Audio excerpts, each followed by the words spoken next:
We'll go ahead and get started.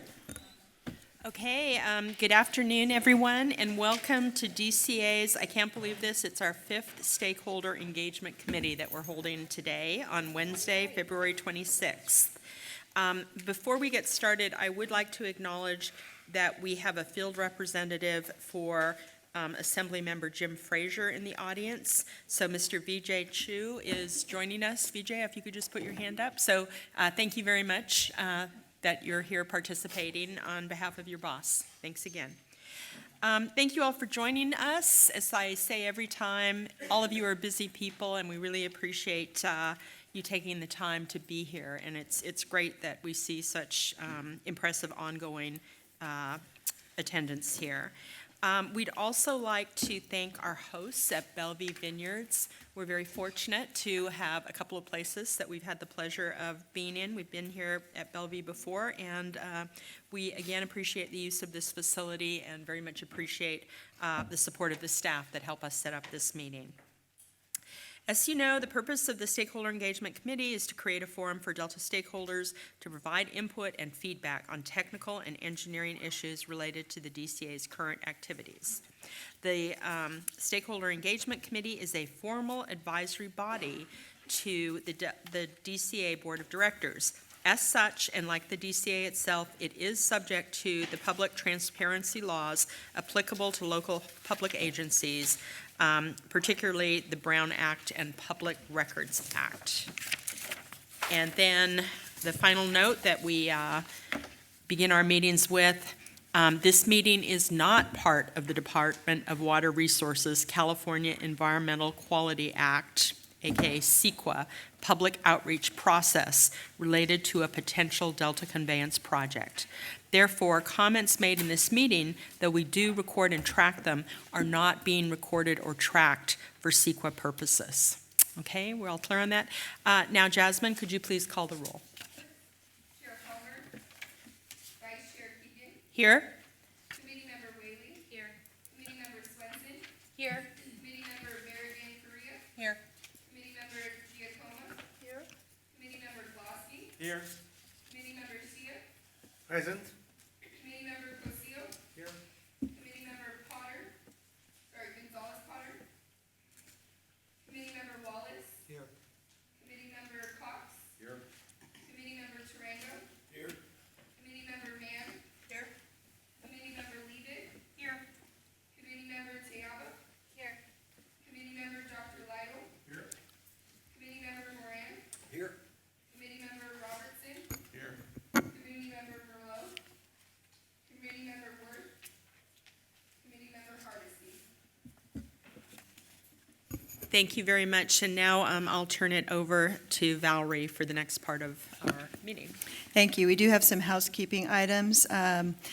Just as these are standard reminders for each of our meetings, please ensure all SEC members sign in with Jasmine at the front. It's critical that we have an accurate attendance sheet. Note to the public that if you'd like to speak during public comment, please do fill out a public comment form. Paulina, who's in the front over there at the doorway, has public comment cards, so if you'd like to speak, please do. Please silence all cell phones. Please be aware that the meeting is being recorded and the video will be posted on the DCA website following the meeting. With regard to that, please note that the mics, please make sure that you're using a mic when you speak, because if you don't use a mic, it's hard to record what you're saying technically. The other thing is our audio guys are asking that you please hold the mic about a fist length away from your face when you speak in order to ensure proper utilization. Restrooms, as you know, are out this door. In the event of an emergency, please be aware of where the exit doors are. If there is a need to shelter in place, please do so at your seat. The following materials have been provided to SEC members and community in the audience. The agenda for today's meeting, the meeting minutes from February 12th, an updated glossary, a question tracking packet that continues to be updated with questions from the committee at each meeting. PowerPoint presentation, note that there are some replacement slides for slides 25 through 31. So it would appear that there are two packets. You'll note that one's considerably smaller, so those are replacements. A copy of the Independent Technical Review, ITR, and response to the ITR requested by members at the last meeting. Two different maps developed in response to member requests, one showing schools, hospitals, and emergency services near the potential corridors, and the other showing public boat launches / marinas, wildlife refuges, habitats, etc. And again, some other reminders. All meetings, as we said, are subject to the Brown Act. The chair will preside over the meetings. The facilitator will guide discussion. Staff will provide technical information to support the committee's work. Each meeting will be goal-oriented and purpose-driven. Information discussed in these meetings are for information only, and the information is subject to change as the project moves forward.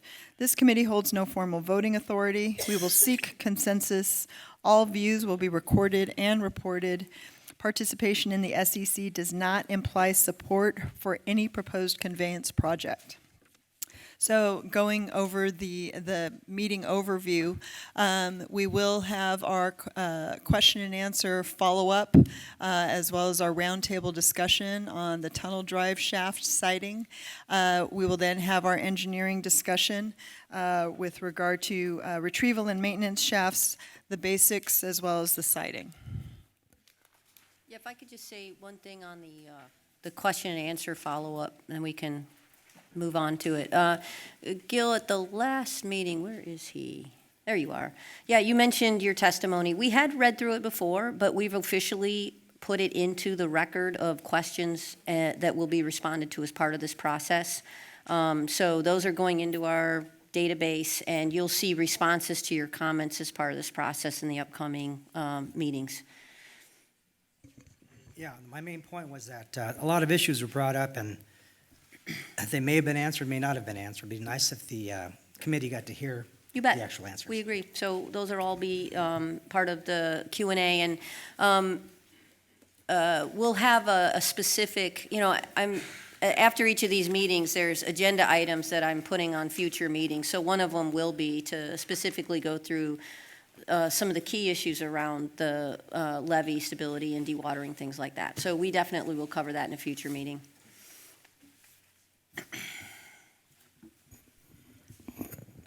Okay. At this point, we're now on item 3 on our agenda, minutes review of the February 12th regular SEC meeting. As a reminder, the meeting minutes from the February 12th meeting have been circulated to you via email and have been posted on the website. If you have any additions or corrections, please provide that information to Jasmine Runquist. Please note any corrections we received after posting last Friday are not yet reflected in your printed copy, but those will be reflected on the website when the meeting materials are posted. Does anyone have any comments on the meeting minutes that they'd like to bring to our attention at this time? Okay, then we will move forward to item 4, staff presentation and committee discussion. So do you mind if I kick off the roundtable? So, I was thinking about you all here on the panel last week as we were putting together the questions for your consideration as part of this roundtable discussion. We were trying to focus your attention on the issues that are most important to us as we try to put these facilities along these alignments. And I can imagine it might be hard for you to opine on some of these issues, as you may feel that you're selling out, one neighbor for another, or recreational boating for truck traffic. And I'm, sensitive to that and empathetic. I'm sure no one wants construction impacts near their neighborhoods or increased truck traffic on the commute route. Barging along a recreational waterway. So I'm just hopeful that collectively we can help balance all the interests in the Delta and try to find I don't know what to call it, just like the most, I suppose, responsible alignments that we can put together through the central and east corridors that are in the NOP maps. And just so that you're aware, we have these same discussions in our office as we're trying to lay these facilities out ourselves. We think about quality of life issues and the ecological balance in the Delta, the recreational activities. We're constantly referencing the maps that we've provided to you all to look where there's might be a marina or a campground or something like that. And, at the end of the day, we need to put these facilities somewhere on the maps, and there's going to be effects. And I'm just hoping that collectively we can work with all of you to find creative ways, and maybe some not necessarily so creative ways to make this the best we possibly can, and be as respectful of Delta as possible. So I wanted to recognize the challenging position that a lot of you in this committee are in, and again, reiterate our appreciation for your input on this. Okay, so if we could progress the slides, I think they're out of order. Why don't we go back to that afterwards? So again, we have the meeting follow-up and the member roundtable. As you saw, and you've received follow-up phone calls from a few of us on the team to raise your attention and awareness of the questionnaire that we sent out. And it was a lengthy questionnaire. It's a lot. But it really does, the goal was to really set the tone for the kind of information that we're looking for. Again, we're on the engineering side, we're on the design side. And so what we're really looking for is those hard, technical discussions about, receiving input from you on where we should, we've had intakes discussions, we've had launch shaft discussions. We're trying to figure out where we're going to put the launch shafts, and that is definitely something that we're looking for input from you. We'd like to be able to have a different kind of discussion again on the intakes. We have 3 sites that we're looking at. It's a tough discussion, and so if we can engage at that level, that would be terrific, because I think we're at that point where we're really trying to roll up our sleeves and start doing some planning and some engineering. And we want to make sure truly with an open heart that as we're moving forward, we're doing it in a community-focused sort of way, right? And with the community in mind. And that's you. And so all we can do is work off of what you provide us, and what our common sense does, but sometimes that's in conflict, right? So that's why we really need to make sure that we're getting information from you. So one of the questions that we talked about, again, of the 3 sites, and if you could progress one more time, Jasmine. No, go back. There you go. So we did make a copy of this just so that you have it in front of you. You also have a copy of the questionnaire that was provided to you, so we can follow the bouncing ball. The questionnaire does have that map in front of it that talks about intakes. Of the 3 sites, which is your preferred? What is your least preferred? And people might feel more comfortable talking about their least preferred. But if we could get some input on that, that would be very, very valuable. And then, are there any site-specific issues that you would like to make us aware of that may influence the favorability of one site or another? So maybe you don't want to say that one's least or most preferred, but maybe there's some issues that we need to be aware of, so that as those decisions are being made and we're moving forward, we can take those issues into consideration. So any thoughts on that? Cece? I have a question. I've attended numerous scoping meetings, and repeatedly the question has come up, is this the only plan, or are you considering alternatives? And every time the answer is, you haven't made a decision on which plan. Where are the alternatives to these? Carrie, do you want to?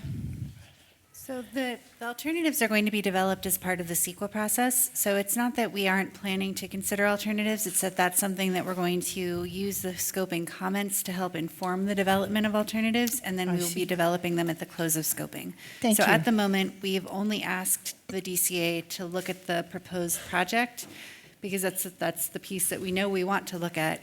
And because there are different capacities that may be considered as alternatives, and it's more cost-effective to do that at once rather than come back later, we've asked the DCA to look at 3 alternate capacities, but that's not a commitment that they will be alternatives. I understand. Okay, great, thank you. I think Barbara wants to say something. I actually think Lindsay was before. Oh, okay, Lindsay. Are the alternatives that come out of the CEQA process, based off the scoping comments, going to be given this same level of detail that this original plan does, because I think it would be a huge disservice to all of us in this room, all the residents of the Delta, to have those just glossed over because they were suggestions from the public and not the main, focus and point that the DCA has been working on this whole time. So the alternatives that are suggested during scoping will all go into an alternatives formulation process where we look at the potential to meet the project objectives and reduce environmental effects of the proposed project. We will consider all of the alternatives suggested, but they won't all be at the same level of detail. The ones that proceed into the EIR, though, will be considered at the same level of detail. So we'll get a whole suite, and we've already gotten a whole suite of alternatives. We'll sort of narrow those down based on alternatives formulation, and what remains will be included at a similar level of detail in the EIR. We would plan to then, if additional alternatives come out of the scoping process, we would then do the same level of detail with you all on those alignments in this process as well. Barbara? So the ITR report that was produced for the DCA in December says for the notice of preparation that really the central tunnel alignment shouldn't be studied any further. It also says that the real preferred route to my heart attack is adjacent to Stockton. Can I be really clear, just to interrupt you, that that is not considering any environmental factors, and so that is input that we are taking and the DCA is taking as a point of information, but that is not a conclusion about how to consider those two alignments. Okay, so well, I actually have a few more questions about that. Can perhaps, is that an appropriate thing that we can discuss offline, or is that an issue that we need to address? It's actually really crucial for me for continued participation, please. Okay. Thank you. You're saying that doesn't take into account environmental considerations, but there's definitely an engineering analysis with it. So what's problematic for me with the questionnaire is the kind of information that you're asking for from citizen groups is really deep-level, detailed thinking. And this is coming from a group that has never written or answered a comment letter off the top of our heads. Contrary to everyone always calling us a bumper sticker campaign, everything that we have ever answered, we have gone out and we've done our research on. And when we've hit subject matter that was beyond our own capability, we would consult with experts because we don't believe that people should take on roles that they don't have expertise in. So what's really challenging about this with the questionnaire is if I were to really do this right with these siding tunnels, I would have to go out, or with the siding for the pads, I would have to go out and get people who could do that kind of really deep level analysis and thinking on it to give you an accurate and critical answer. Otherwise I feel like I'm playing a game of The Sims with my teenager. If we're supposed to look at things at that theoretical level, and we know there's also this suite of alternatives that's coming, I'm also concerned after this that we're going to get to the end and surprised we're going to have a preferred engineering alignment that is adjacent to Stockton that we're not spending the time analyzing. So I'm also really troubled that this report and these things weren't discussed more in the NOP and that this part wasn't presented to us. And so, I'm not doing this just to be recalcitrant. I think you guys are striving very, very hard, and I see what's going on at the meetings, and I do think you care, okay? You see things one way, we see things the other. It's not about people not working with integrity or working hard. But it just seems to me that it's getting harder and harder because this has been separated from CEQA. And I'm just really nervous about going through and working on a questionnaire because if I don't have that kind of level of time to do the real kind of analysis, then I feel like I'm playing Sims with you all and I'm not giving you the best information as a community member. And I'm really nervous about if this central corridor really isn't feasible engineering-wise, is it the best use of this committee's time? I almost rather wish you'd just give us a list of, these are all the impacts, help us figure out how to mitigate them. Can I? Please, So, and all then right. I'll chime in too. Let me just, the independent technical review was made up of a bunch of contractors, and what we were really focused on was drive lengths and the type of tunnel boring machine. As part of their analysis, they got on a bus and they drove around the Delta. As contractors, what they were saying, contractors need easy access to get to locations. They think about how they get workers there, how they get equipment there, how they do rescue in emergencies. That's what they're thinking about. So from their perspective, you can imagine how great Stockton looks. Sure. But the first thing that goes off in our mind is you've got EJ issues and you've got air quality issues there, all right? So I could have told the ITR, Okay. you went outside your purview. We gave you a map of what we were thinking, and as you were driving around, you did this. But what I did is I made it transparent to you because Okay. that's just what I thought was right to do. Okay. That option, I mean, if any of you in this room said, we like that one, we want you to look at it, I'd look at Carrie and I'd say, if you want us to look at it, we'd be glad to. She'd go off and do some kind of analysis to determine, as part of the NOP process and scoping, whether or not we look at it. Okay. I'm trying to make all of the information that we use to think about things available to you as well. And I think at the end of the day, we probably think quite a bit alike. Yeah. Yeah. Okay. The central corridor does have challenges when it comes to building. I mean, we struggled in our office with siting maintenance shafts on some of these islands that have, one-lane bridges, and we're thinking about the same things. And so that was Okay. very apparent to those guys. Can it be done? Sure, it can be done, but is it difficult? Sure. Yeah, I think that I would just add that the issues they identified with the central corridor were things that were important to them as contractors, Yeah, but to me, builders. as an environmental document, I don't know that those are the things that will make decisions. I don't think they will, and we're not there yet to know for sure. But it is Okay. one piece of information in a large process that will include a lot of other pieces of information. Okay. So I think it is useful to understand the logistical challenges with that, and it's helpful for us to understand and internalize that as we're looking at what would have to be done to make that usable. But it isn't, I mean, we did not take that in any way Okay. as a screening out of that alternative. And also, we didn't have the report before the NOP, so the timing was not quite right. Okay, so I think as a recommendation, it would be really good that when you have technical reports that are going to come up, that you kind of just copy us immediately in real time and tell, or at least it's there, and I understand that, but you have to go looking. So what I'm thinking is if you just tell us, hey, we're releasing a technical report, at least we would know to go look for it or be, I Yeah, Barbara, think, yeah. we are going to host independent technical reviews of the key technical work that we do. Okay, And I've made a commitment, and it was in one of our presentations at the board, that all of those would be publicly presented at a board meeting to my Right, board. right. With our counter response Okay. to it as part of that process. So we are making all of our independent technical reviews. These are people that, Okay. actually, it's a DWR contract to do that work. Okay. And we want to make what they're thinking available to all of you. Okay, But again, a lot of times they're coming at things from a different perspective. These Okay. panels are made up of a bunch of engineers that are thinking about things from an engineering perspective, or builders, or people who make TBMs. They're not ecologists and things like, Okay. some of these other things that come into consideration around this. Okay. Right? okay. So I thought it was a great report, in terms of, As we go on today, I'm going to have more Thinking. questions as Yeah. it relates to what you're asking Sure. for, so that we understand the differences. yeah. Yeah, okay.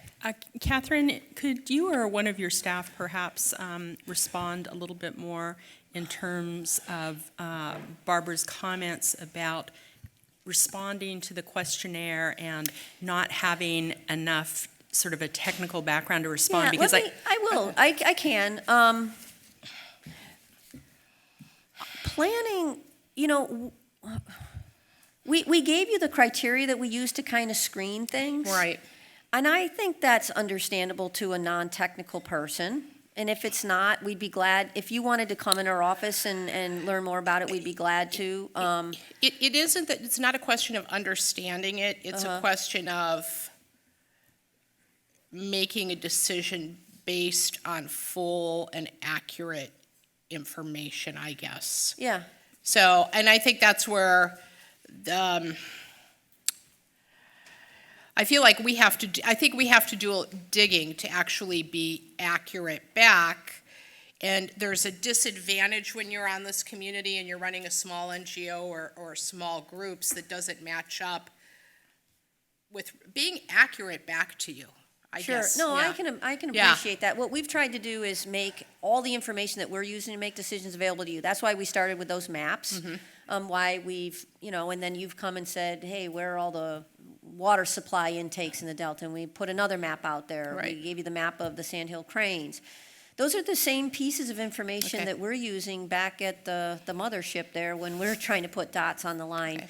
Okay. We're glad to, if you have if you would like this kind of putting dots on the screen to be a much more iterative process, field trips, we're open. If you were looking for an independent consultant to kind of, somebody that you guys could bounce ideas off of, we'd be open to that idea. We want this to work for you. Whatever works for you is beneficial to us. And And I guess what I'm trying to get to is like problem identification, tick, problem solution is where we want to get to. So Right. if there's some ideas you've got of how that we can work with you more constructively to help facilitate the conversation, we're all ears for it. And Catherine, if I could just add, and excuse me if I'm putting words in your mouth, I think what you're looking for is what people's reaction is in real time. Just because someone might express an opinion in the here and now doesn't mean as more information becomes available, their position couldn't evolve or change. Yeah, and you'll see an example of that in today's presentation. When we did this last week, we thought on the east corridor, we wanted to be in that first purple area. We're running around, we couldn't figure out a way to make it work quite well with where the maintenance shafts needed to be along that route. So it's a very iterative process, and Okay. we're out there with Google Earth maps and just trying to figure out how do we lay this out in a way that has the fewest amount of shafts, the least amount of impact, and try to spread it out more. Okay. I think we're all probably in our office having a lot of the same conversations you might all. Well, I don't know So, about Anna, but. Barbara is being much more gracious than I feel today. When I received this report Which report? from your JPA, right? And you can downplay the level of sophistication of these guys, but I'm pretty sure you didn't hire hobos off the street. These people probably are skilled engineers. They're contractors. I came into this with good faith. I came into this with an open mind, and I said, I'm going to give these people an opportunity, and I'm going to participate. And then I read a report that you guys received in December 20th that clearly states that tunnel muck or recycled tunnel material is not recyclable. They're not recommending that. And yet we spent 6 weeks talking about recycled tunnel muck. Well, if And you saw. please do not interrupt me. I feel apologize. as if you wasted my time, and I feel like you were hiding the ball, and the scoping meetings felt like you were hiding the ball and not being transparent, and it was really, really disappointing because I've gone around to folks that I care about and folks that I really value their opinion, and I've told them that you guys are putting your best foot forward, and then I come up with a report that was submitted to you guys in December 20th that clearly states that recycled tunnel material is not recommended to be recycled. And it also, the other scary part of this is that it says that that labor and construction safety costs, regardless of improvements, are too uncertain to price due to the location and distance of any shafts. So you're proposing something that is irresponsible to the taxpayers. And the other part that I found very interesting about it was that they found that there are no active fault crossings in the Delta Conveyance alignment, and that seismic demands are not extreme compared to other projects, page 15, PDF, page 29, and that you guys agree on that statement. So then I'm gonna say, well, then why are we building tunnels? Because that's one of your basis for why we need to do this. And I feel like you weren't being honest with me. And I don't feel like you were being honest with the folks that came out in good faith to those scoping meetings, because your presentation was not even 1/100th of what I had sitting in a bag showing these people saying, no, look, this is what they have. This is what they have, right? And so where do we go from here?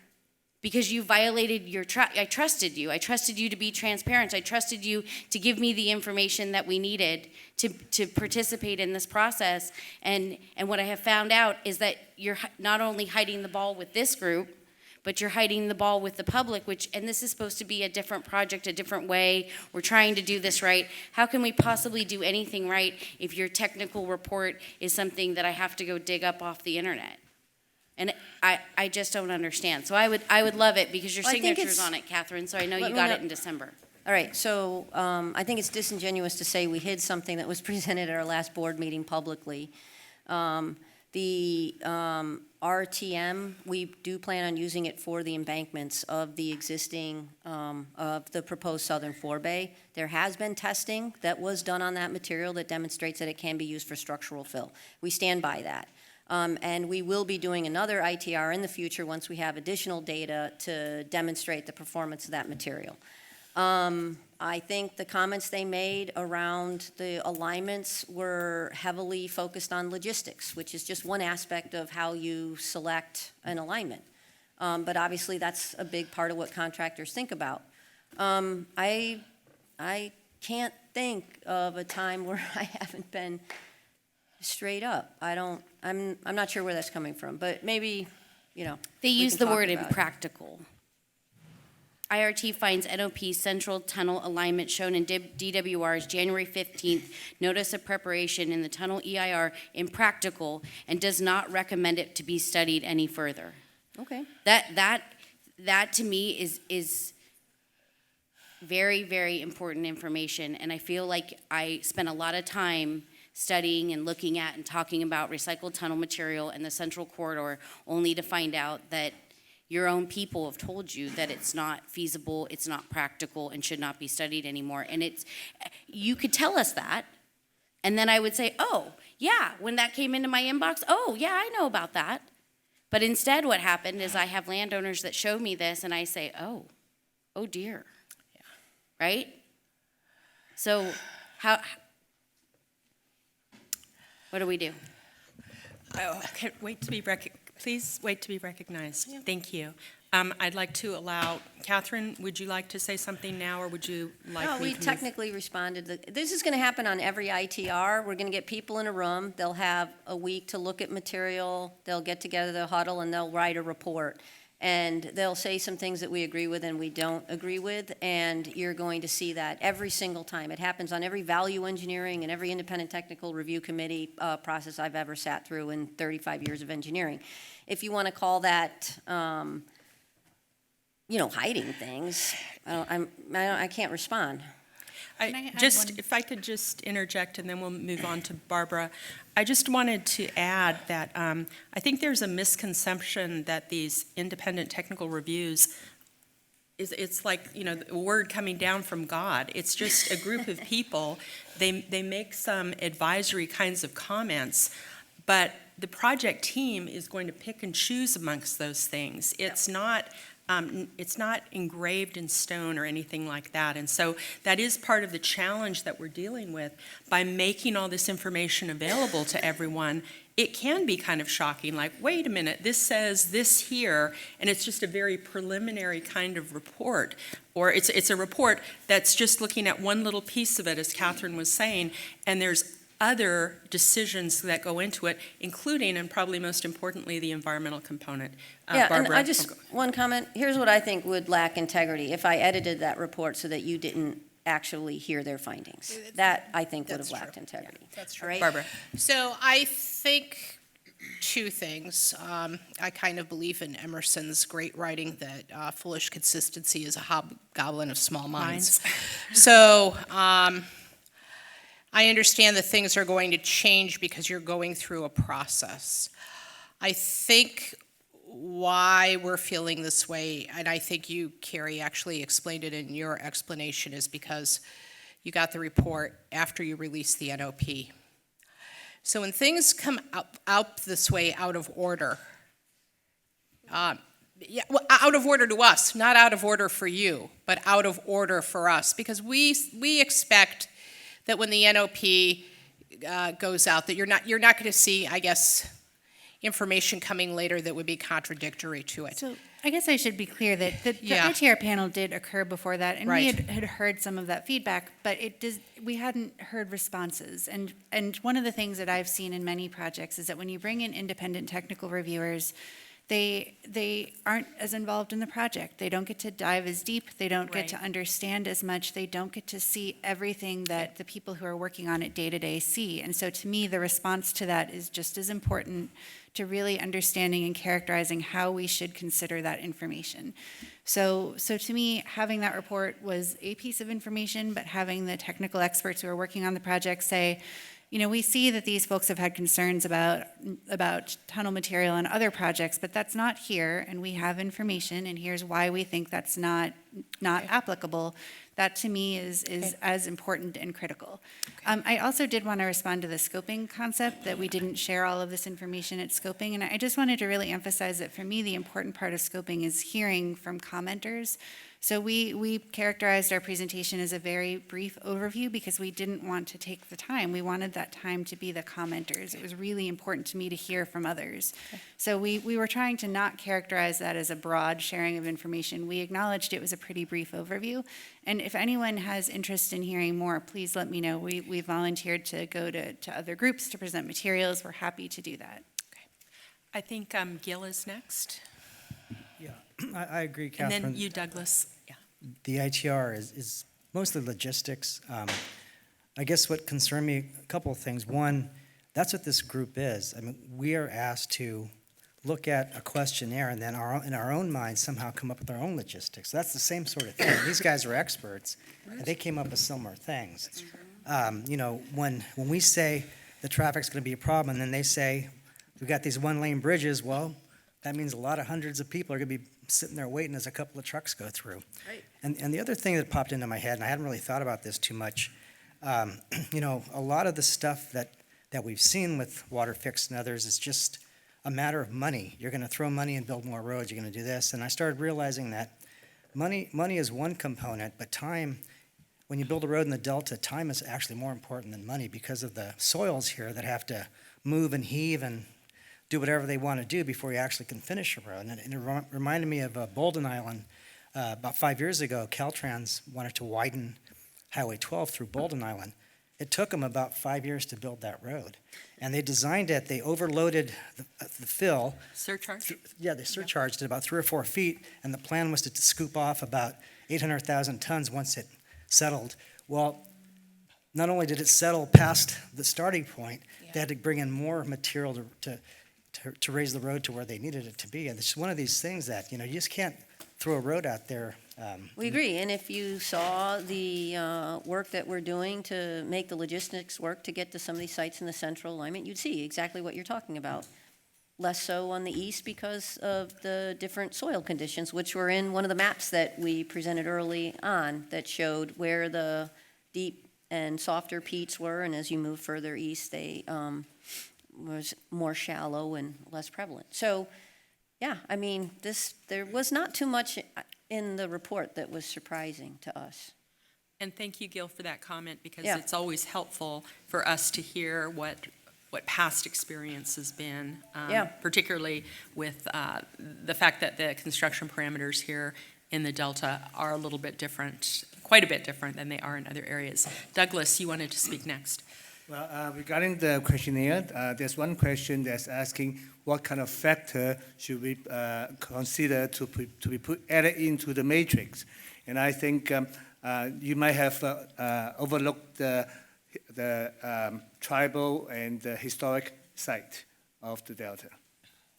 And then regarding the ITC, well, we managed to look at the ITC report. And a few of our constituents, they are well versed in the field, and they all find that quite agreeable, especially the part that is advocating the eastern corridor. Okay, thank you. Jim, please. So, Catherine, I want to get back to your original statement about how do you characterize what you're trying to do and how you're feeling. And I kind of suggest that maybe a new term would be the least worst. Least worst. Yeah, I actually had that down. Wait, I'll go back to my notes. I think I called it the Least harmful?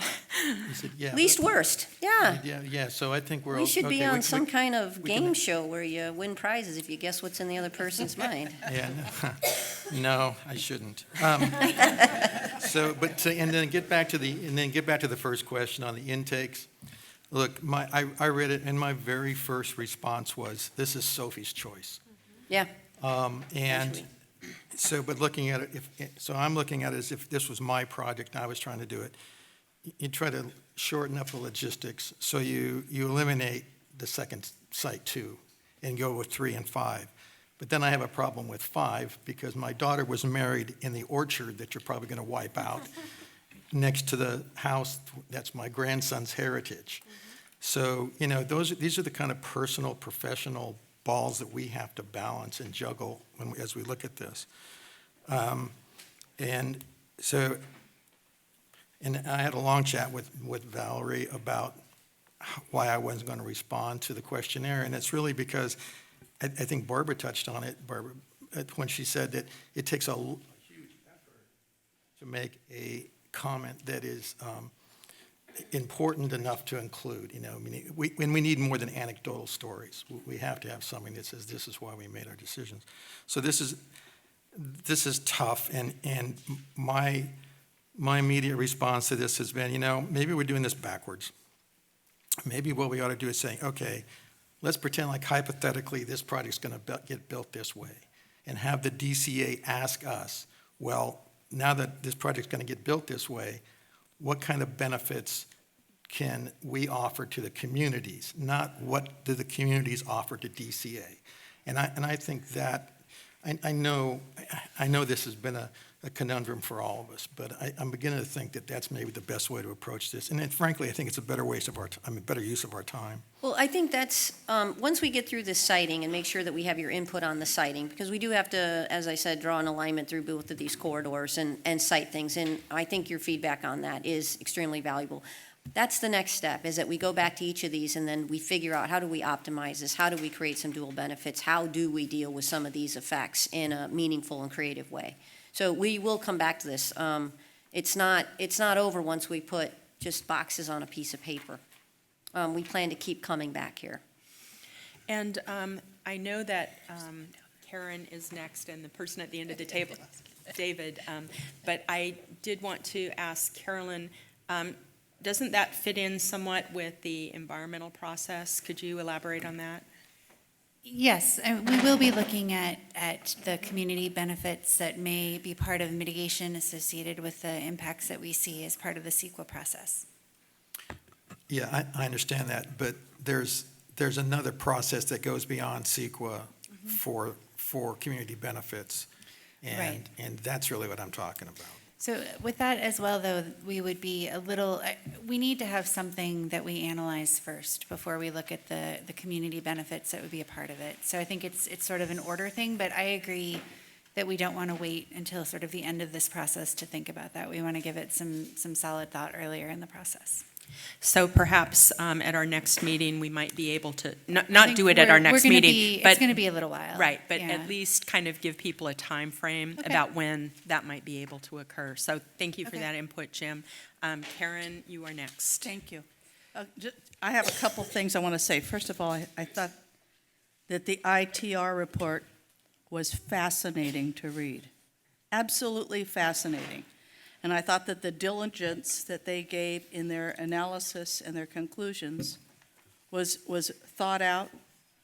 And I'm not an engineer, as I've stated before, but it was well explained. However, what we've been asked to do with the questionnaire, at least with question number 1, is we're being asked to appraise something without having seen it, without being able to touch the dirt. Mm-hmm. And I don't know if it would help everybody else. We don't live in your community, Jim, so I don't have the fond memories of my daughter's wedding in that location, but I know stuff like that's kind of important. and the family heritage and the heritage for our Native Americans. And so I think it would be a help, perhaps, to this group if we actually went out there and saw, so what is it that you're looking at? Show us from where these things would go. That's my first comment, okay? My second comment was, last meeting, I read something that one of my people gave me and wanted to make sure, and actually was trying to find out why.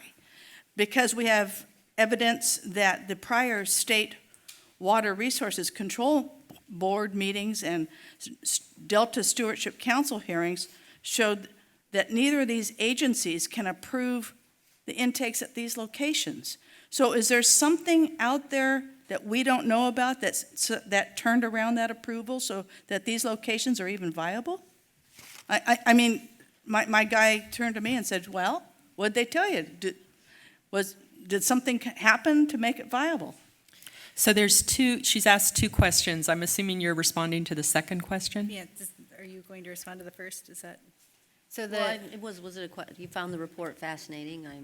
Well, the first comment was perhaps being out in the field and having a chance to take a look at things. Yeah, I mean, if you have a suggestion that at one of these meetings or on an afternoon, we meet out there at some of these sites and rent a bus and then we go and take a look at these, I think that's a great idea. I think we can add that to the list of tours that we arrange. And so maybe after the discussion we have here, we take those maps with the red, yellows, and greens that we presented last time, and then this time we're doing the same thing around maintenance and lawn shafts, and we do a bus tour along those alignments so that you can see that. I think that's a great idea. Thank you. Yeah, I find that very helpful. I do that all the time. You know, I go out there and I go, you know, you're right, putting your eyes on it is helpful.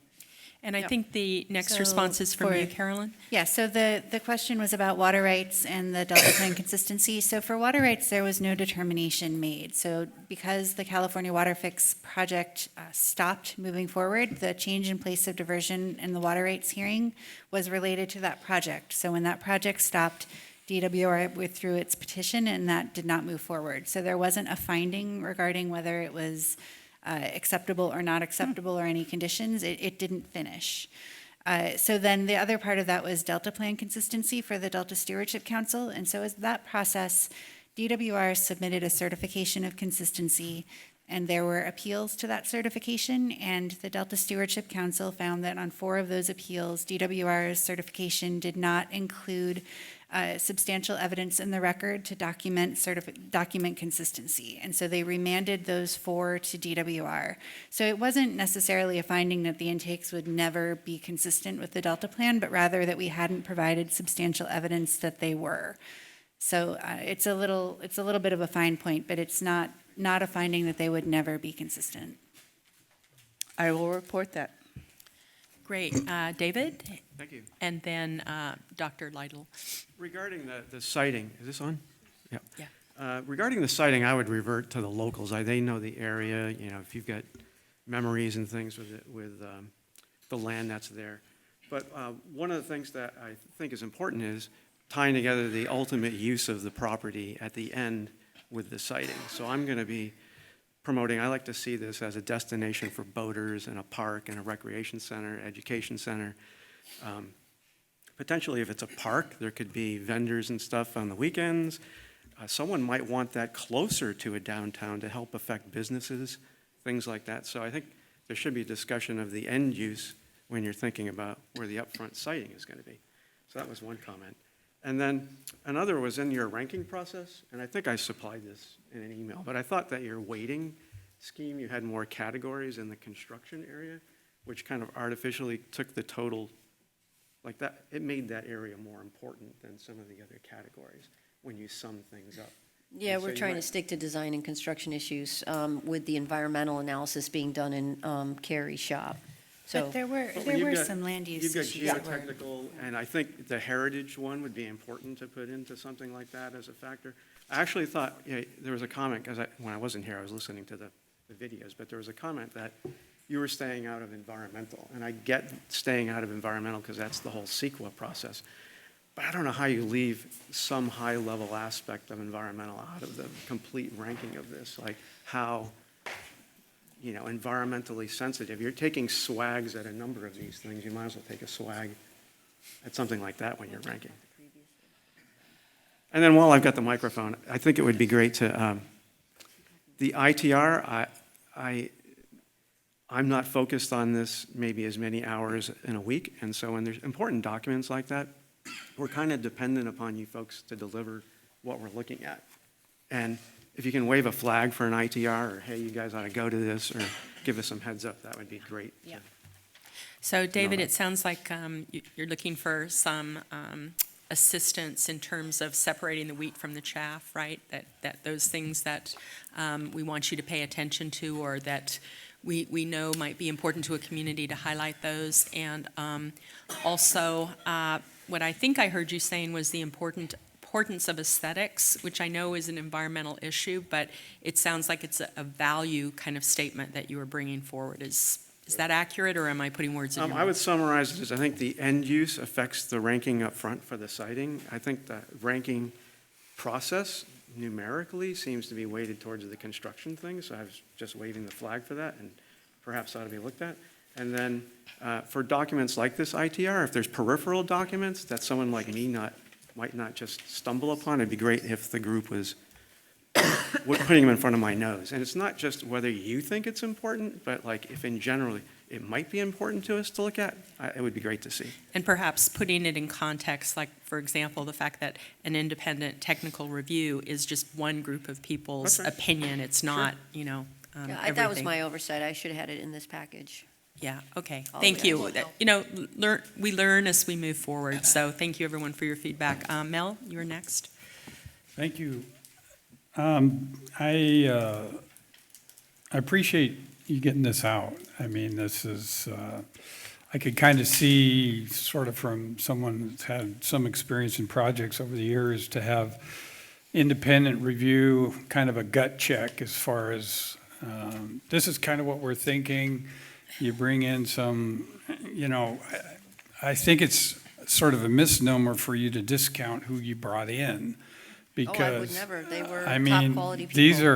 these are the folks that are major experts in very, very difficult projects. Yep. I mean, this first Warner Burger, I mean, this is, they're tunneling underneath the Alps and things of that nature. I mean, the guys at McMillan Jacobs, I mean, they're the ones that did the third intake on Lake Mead that was so dangerous and controversial. So I think it's, I mean, I wouldn't discount the things that they said. It wasn't just logistics. They've brought forward lots of issues, drive length, they think that based on the current technology that would happen, but you get over 10 miles, it gets kind of dicey. What about being able to change out main bearings on a TBM? How are you going to do that? What if you get stuck? It's all reflected in this work here. It was extremely helpful session. And so I think it's very important that you very seriously consider these things, because as I'm sure you understood who you were bringing in. I mean, even the one outfit that was in charge of the Alaska Way Viaduct, that tunneling, where Big Bertha, 57-foot diameter tunnel boring machine, got stuck underneath the city, and took 2-3 years for them to figure out how they're going to get it out of there. And so, I mean, you're thinking of they say right off the bat, this is a 40-40. This is a 40-foot diameter tunneling machine that's going 40 miles. You might have 4 of them, but you're still doing the same thing. And so what if you get stuck? What if you get stuck under there? What about safety? All these things that they're saying in there really, really need to be expounded upon, because that has to be a central part of this whole investigation. I understand environmental issues, but the whole concept of logistics, safety for the workers, all the things. You're going through a gassy area and multiple issues. How do you have to take care a project like this to actually make it succeed. And so I think that this was sort of a watershed moment, because for us, it really brought out some major issues that we've had questions about. As far as the muck goes, we could debate that for some time, because fundamentally you may have tested what you think is soils that would make up the muck, but once it's run through a TBM, lots of other things are in that muck as it comes out. And so we could debate that for some time. But no, I think that this is valuable information. One question sort of on the environmental side, the ITR alignment alternative, you said was premature to be included in the notice of preparation.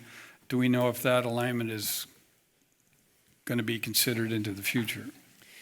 So it's one of the things, similar to comments we received during scoping, we will put it through the screening process, but our goal is to look for alternatives that could reduce environmental effects, and we see that it would have some. So we'll have to take a close look at that before any decision is made whether to include it in the EIR for further evaluation. Okay, I was just wondering whether or not it was being considered. We will look at it. Thank you very much. Next, we're going to be moving on to Jesus, and I saw James just put his hand up. I did want to say, I think we've got another, maybe to keep on schedule, another 10 to 15 minutes on this topic. We can stretch it out a little if necessary, but I want to make sure that we're really able to get people to understand the retrieval and maintenance shafts, because a lot of the comments, I think, potentially reflect that, and then the site and retrieval and maintenance shafts as well. So Jesus, please. Kuchi Haima, Gane Oyaset, Jesus Tarango. I'm the current vice chairman of Wilton Rancheria and tribal representative.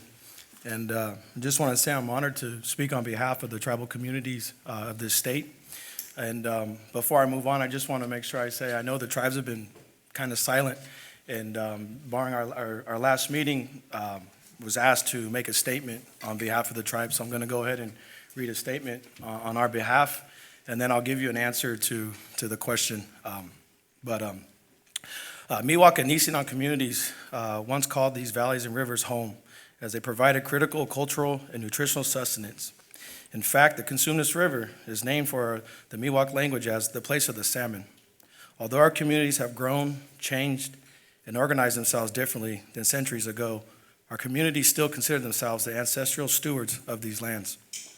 I speak to the concerns we as the people indigenous to this land share regarding the further disruption of our sacred sites, our burial grounds, and our village sites that we know will be inevitable during the drilling. We also share concerns regarding the potential destruction of waterways that provide us with the water we drink, the fish we eat, and the very medicine we rely on for prayer and traditional practices. Furthermore, tribes are concerned with the lack of response to those letters sent for tribal consultation regarding AB 52 and the lack of information and consideration regarding the possibility of desalination, its costs, and other possible alternatives. We find it irresponsible and anti-ethical to the promises made by California's government to continue this project without more robust consultation. With a failure rate of 64% of the existing plan, tribes are forced to wonder what the future will hold, not just for our people, but for all communities, 5, 20, 30 years from now. What economic effects will we see if those people reliant on the Delta lose its use? Why are the tribes being forced to sit idly by while we watch the destruction of lands that we once called home to our ancestors and remain the final resting place for so many? These questions we pose are true to our concerns, our lives as traditional people, and true for those who reside within and rely on the Delta. And tribes also wanted to make sure that, everybody sitting here at this table, we understand your guys' struggles. And we also feel we could all come together as one and do the best thing, as this impacts everyone here who inhabits it now, but also for our people who have been here. And so we talk about this question as to the intakes, and I'm assuming we're talking about CE2, CE3, and CE5. Those are the three. And unfortunately, all three of those are very, very highly sensitive to my people. As there are, and I don't want to say too much to them, but there's several village sites and there's more than 5 burial grounds on all these sites. Now, I understand also the task of trying to help out and to see what is the least sensitive or which one maybe, we could probably deal with the most. And for that, it hurts me to say it, as I'm a tribal person and I know what's there, right? And so it's hard for me to sit here and kind of tell you what it is, but if we had to have this happen, for us, it would be the CE5. But I do want to let you guys know that all 3 of those intakes, those are our burial grounds, and we have well-known village sites. And I'm not willing to share that information here, obviously, but most definitely could sit down with you guys and share them. But I understand that we're probably going to have an impact anywhere we go. But these 3 intakes are very, all of them are very highly sensitive to us. But if we had to, it'd be CE5. Thank you. Thank you very much, Jesus, for I just those wanted to comment on the comments. questionnaire. The questionnaire was really hard for the tribes because they're not all there. Each has different types of knowledge also. The tribes would need to have the questionnaire as part of the consultation, and of course, we're still waiting for that. And additionally, maybe it's worth tribes sorry, I can't read. It may be worth considering tribes as consultants to assist with project needs. Well, thank you, Melissa and Jesus, both for your comments. Really appreciate it, and obviously huge sensitivity with impacting resources like that affect your community so deeply. So thank you again. James, I think you were next. Well, I just wanted to make a couple of comments on the questionnaires. Was that, like I spoke with Valerie, that I don't know property owners, and so I really can't get input from them. And most of my contacts are fishermen and fishing clubs, and so the questions that I get are going to be about what is important to fishermen, which is primarily the intakes and the fish screens, which over the last couple of weeks I've come up with a lot of questions about that. And so I don't know when the appropriate time to ask these questions are, if it's part of this part of the meeting or some other part, but there's a number of questions about intakes that particularly screening that have come up. I think that there may be an opportunity during the break to take a deeper drill. Yeah, Phil is here if you. Do we? Okay, just a question as to how detailed the questions are, and. Well, not really detailed, just more Well, about questions. Go ahead then. Okay. Well, the primary question was that you have said that the intake flow would be so that Delta smelt and salmon fry could swim back against it.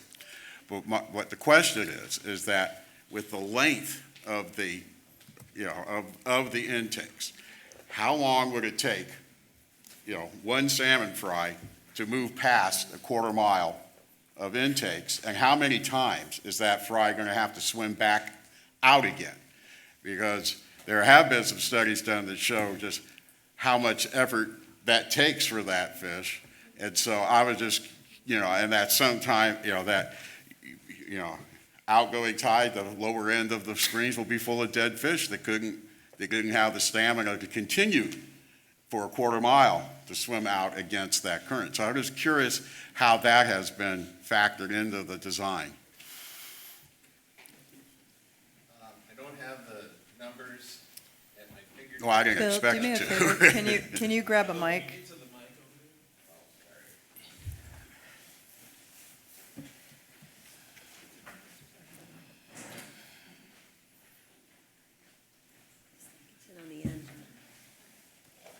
Live? So I don't have numbers off the top of my head about how long it takes to move past the screens. We can certainly get you that. It's going to depend clearly on the river flow. So the faster the river flows, the fish are going to move generally with the river.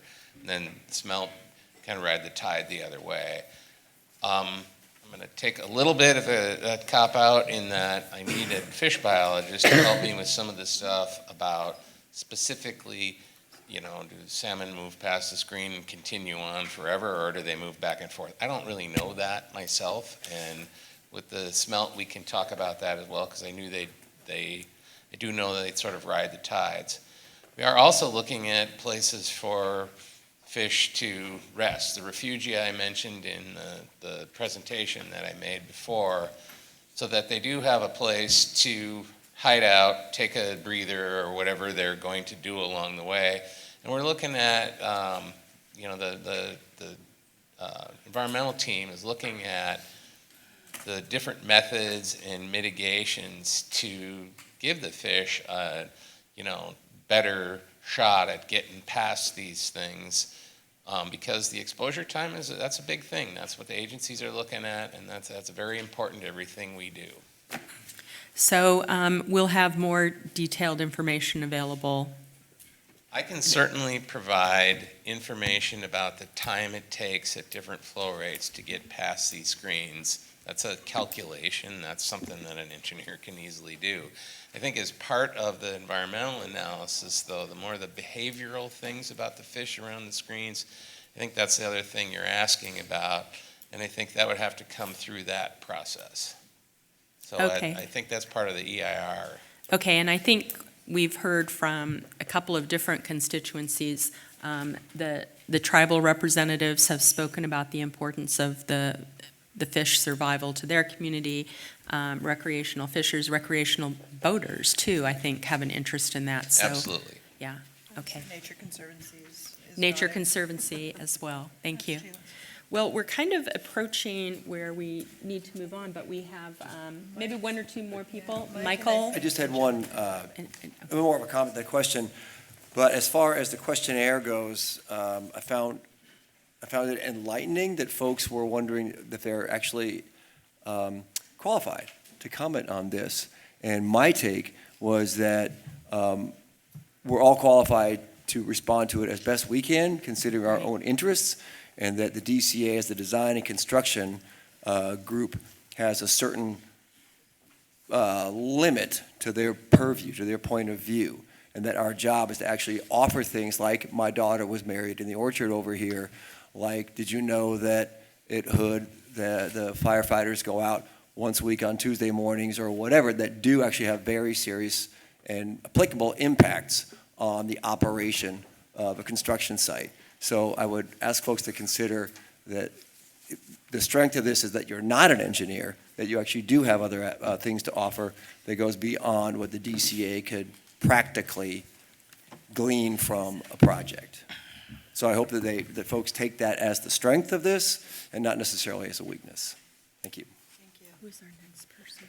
It was Angelica. Angelica? Yeah, to piggyback off James, did the Department of Fish and Wildlife undergo the CEQA process in their decision as to where the intakes would go?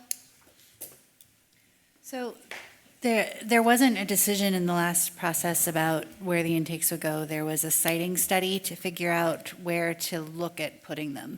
DWR was going through the environmental process regarding that as the lead agency. It was a DWR-led effort on the CEQA side. DFW did complete an incidental take permit related to that application, but again, all of those things have been withdrawn at this point. Okay. My second question is there an option to have smaller intakes? It would increase the, it would hurt the fish, I think. Well, you mean more of them or just a smaller capacity More overall? of them with a smaller capacity. It is, and if that's something that you want to suggest that we look at more as part of a CEQA scoping comment, we can do that. Yes. She read the same thing. Okay, I think we have time for one more person. Peter? Yeah, just to kind of piggyback on James, and a few years ago, Port of Stockton was going to put in a walk bridge across a low one, and recreational boaters couldn't get under. And one of the things the city of Stockton wanted to know was, what is the financial impact of recreational boaters? Number one thing we do is fish, no matter how big our boat is, 12 foot, 200 feet. We don't. We like to fish. Going to Stockton for the weekend, what we call a cruise-in, each boat that showed up in Stockton added and I always remember this number, $306 per day to the Stockton economy. So the thought of, as David said, putting in parks, some kind of piers, something along those lines, certainly could make this a little bit smoother. And for James's sake, same thing with the fishing. recreational boaters, we do all of those type of things. And we'd like to do them through this project, should it prevail. You wanted to do one more? A real Okay, quick- quickly. A real quick one. I'm asking a what-if question, because I'm just looking at this 40 miles, your 40-40 thing that made, why do we have to go 40 miles? I mean, if you'll take a look at the map, say around Antioch, say, around that area, you'd get a direct shot to Clifton Forebay that way. It would seem like it would mitigate a lot of problems. The land is more stable, I believe. There's hills. It's not necessarily all residential area. And just looking at, I feel trapped that we only get to look at that neighborhood. And it would be really nice if we could look at other options, because I believe the goal is to get the water down to wherever it's going south. And that would, A, cost the least amount for us taxpayers, and hopefully be environmentally more sensitive to tribal concerns along the river, and it would achieve the ultimate goal of getting the water down. So just a thought. I'd like you to encourage you to submit that as a CEQA scoping comment, just to close. Great, thank you. So I think we're now at the point where we need to get into the retrieval shafts. Did Catherine, I'm sorry, did you want to discuss the discussion of objectives? Can we go backwards for just a moment, because we have site tours that you wanted to discuss? There they are. And Yeah, so just, piggybacking on some of the discussion that we've had, I know that at the last meeting, there was a discussion about some Yeah, and field then trips. I'll introduce the shafts. Just this slide, we found a tunnel launch, and active tunneling going on in the Redwood City area. It's about a 20-foot diameter tunnel. It's got the same TBM and the liners going in with the, they call it muck, coming out of the tunnel. If anyone is interested in a tour of that facility, they would be glad to take us there. You can go down into the tunnel and actually see the face of the boring machine and see the operations. If it's helpful to you actually see the operations of what goes on at a launch shaft, this would be an excellent opportunity to see that. And they were willing to take us in the first or second week of March. If you're interested in that tour, just talk to Valerie, and we can provide transportation, a bus, or if you would rather drive there, that's fine too. And then if you're interested in seeing the Red Bluff intake, that's a 2,500 CFS intake, I think. Although I had heard it was 3,000 too. Is it? Okay, so it's 2,500. Again, we can rent a bus, take you up there, or you can drive up there. And then the ISI fish screen manufacturer, the manufacturers of T-screens, they are right now the only manufacturer of those. But if you're interested in seeing a prototype of that type of screen, if that's of interest to you, again, just send a note to Valerie. And then we're also going to coordinate a site tour. I think it would be good that if we could find at least a half day, maybe a day, that we go up and down these alignments and get out and stop and take a look at some of these sites. So we'll add that to the list of things that we arrange. If you can reply back to Valerie on what you prefer during the week, on the weekend, obviously DCA is flexible, but whatever would work best for you in terms of a site tour along these alignments, that'd be great. Okay. So are we ready now for the basics of retrieval and maintenance shafts? Yeah, so, Andrew, you're up, right? Yeah, so just like you all, well, maybe not like all of you, but we left the last meeting trying to pick what we thought were the best spots for the launch shafts, and then trying to place the maintenance and retrieval shafts along those identified routes.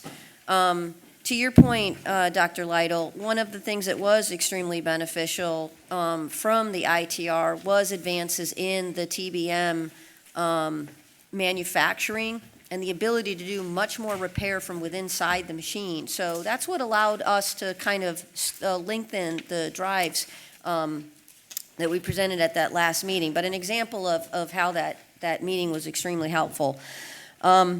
So we found this to be an iterative process between where the launch shafts were and then staging those retrieval and maintenance shafts every 4 to 5 miles.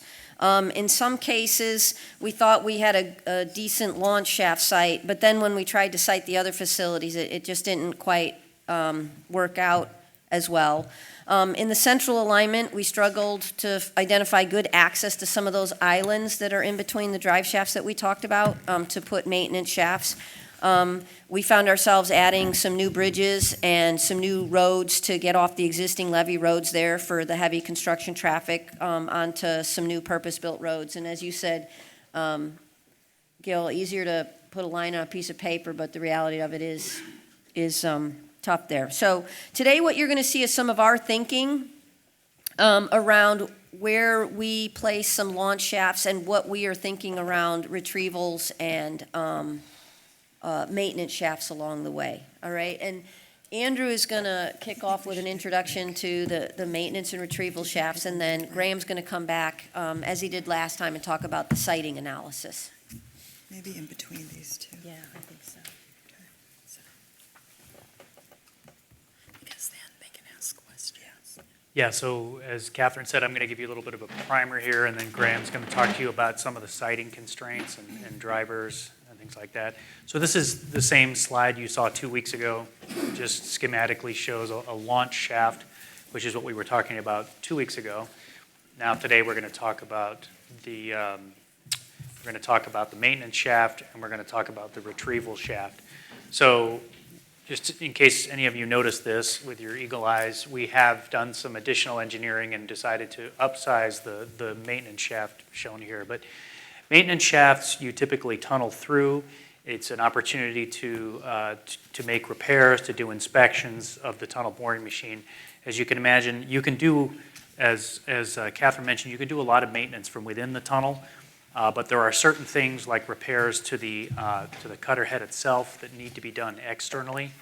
And so planning maintenance shafts is a proactive way to make sure that the drive can be completed without stoppages, excessive wear, breakdowns, and that kind of thing. And then the retrieval shaft is just as it seems, right? It's where you terminate the tunneling, you disassemble the tunnel boring machine and remove it from the ground. We talked about that before. So just, again, summary, and some of these are slides, some of us were like, why are there so many words on these slides? It's because so that you can take those slides home as part of your packet and remember, this is like PowerPoint 101. You're not supposed to do this, but we want you guys to have take-homes. So the retrieval shafts, again, the purpose is to recover the tunnel boring machine, and it's a sort of the end of the drive. And you can imagine there's different ways of configuring these various drives. Launch shafts can also double as retrieval shafts. So if you're tunneling from one shaft, that doesn't preclude you from recovering the machine in that same shaft from another drive, right? But we're not going to talk about those cases because that obviously will have to have enough space to be a launch shaft like we discussed 2 weeks ago. Shafts can also be used to receive the tunnel boring machines from both directions, right? So it could be a dual retrieval shaft. Maintenance shafts, as I mentioned, are access points for periodic maintenance, systematic maintenance and inspection. And, you can get to certain major parts of the tunnel boring machine in those shafts. And that's why the size is the way it is so that you can pull the whole tunnel boring machine in. If you only need to access the cutter head, then you could make the shaft a little bit smaller. But if you want to access the whole tunnel boring machine, it needs to be the 85 feet we showed there. And also the shafts, the maintenance shafts can serve as emergency egress and also fresh air ventilation to the tunneling. So this is very similar to the site layout we showed you last week, although the scale now is of order of magnitude smaller. So we're talking about 10 acres total here as opposed to the hundreds of acres that we were talking about for a launch shaft site. These are much more compact. You can see again the same equipment used to build the shaft and ventilation systems, site offices built up on a pad here. There'd be some additional temporary soil stockpiles, but not the RTM large-scale storage areas that we were talking about in the launch shaft. So this is a schematic of a retrieval shaft. It's, again, just like it seems. You're pulling the tunnel boring machine out there, and then you would advance and begin to remove parts of the trailing gear behind that. And similarly with the maintenance shaft cross-section, if you needed to replace the cutter head, you just pull that out. What it doesn't show here is that, and you'll see this in a video we have in a minute, is that the tunnel boring machine on a maintenance shaft would continue through the base of, or through back into the ground through the maintenance shaft. So this is a little video here from a French metro construction project, just to explain. So this is what's called an entry portal here, and so there'd be or a soft eye is what it's often called, where the tunnel boring machine, there's no steel reinforcement to prevent the tunnel boring machine from entering. And so you'll see here as we start the video, the tunnel boring machine is just beginning to enter. It's kind of a dramatic scene here. So again, this is what would go on in both a maintenance shaft and a retrieval shaft. So there's the cutter head rotating here. And then in a minute, we'll see this is more of a maintenance shaft where the tunnel, they're doing some maintenance on the cutter head, inspecting it, and they will continue through on that cradle. And here you can see they're going to launch back through the other side of the shaft there, so they'll pass straight through that shaft after they've done the necessary maintenance. Again, in keeping with the discussion we had 2 weeks ago, this is a little bit of a graphic scale here of a typical maintenance or retrieval shaft. So after about 6 months of construction at the site, you would have completed the shaft pad work site, the raised site there. At about 18 months or a year and a half, you would be ready. You'd be in the middle of the shaft construction itself. And then at like 2.5 years, you'd actually be tunneling, and there'd be very little work going on at this shaft location because you wouldn't need to have this fully staffed. And then as you move into sort of 3 years plus, now you might have pulled the tunnel boring machine into that shaft, be inspecting, removing, replacing the cutter head or recovering the entire machine. And then ultimately, the shaft would be capped and at the end of the project there. And this is a new slide that just shows what I explained. These are the same construction elements here, but now we have the number of truck trips per day and the number of employee trips per day. So you see that early on during shaft construction, there'd be a high amount of truck traffic and employee trips. Then here, once the shaft and the pad is complete, you'd see there's almost nothing in the way of traffic at that shaft site, and then there'd be a little bit more as the maintenance or the recovery period, depending on what type of shaft it is. So that's why there's a little gap in there. Is ultimately you're waiting for the tunnel machine to enter that shaft, and that's it. There's not as many moving components to the maintenance and recovery shafts, but I guess take clarifications. Yes. So what we were thinking was we'll ask some questions now, and then after we've had the opportunity for some Q&A, we might take a short break because we've been sitting here for a long time. David? Yeah. So you're taking these tunnel segments, and they go into the original launch site. And if you're 5 miles in, you have a maintenance one, and you keep on going, are you still taking those tunnel segments from 5 miles back? Typically, yeah. Why? Yeah, because usually these maintenance shafts are not, that's the idea of keeping those work shaft sites small, is that yes, you would still transport them all the way through. You'd actually erect those segments. There's some special machinery at the launch site that takes those things down? Is that what it is? Well, no, it's the workspace to stockpile them, the infrastructure to bring them in on barge or rail to lay them out, the heavy gantry crane to lift them down the shaft, and yeah, there's either locomotives or rubber-tired vehicles that run them down the length of the tunnel and deliver them to what's called the segment erector that literally picks up the segment and puts it in place, and then they all get bolted together. And what's the power of the tunnel? The cutter, is it diesel powered or what? No, it's electric power. It's electric power? So as part of this And it's not, it's of a power demand that's beyond, a generator. So the part of the infrastructure that goes in at the launch shaft site is a dedicated power supply, high voltage power supply. Okay, next is Cecile, and then Karen, and then Douglas. I just wondered, in those instances that you showed, were any of those drilling through peat soils or muck? The particular case that I showed, to be honest with you, I don't think there's any peat under downtown Paris. I'm assuming that's where that was. Okay, thank you. Likely not, no. But we wouldn't have peat soils at the tunnel horizon. That would be at the surface. Is your question regarding the appropriateness of this type of equipment for going through that type of material? Is that what you were driving at? Yes.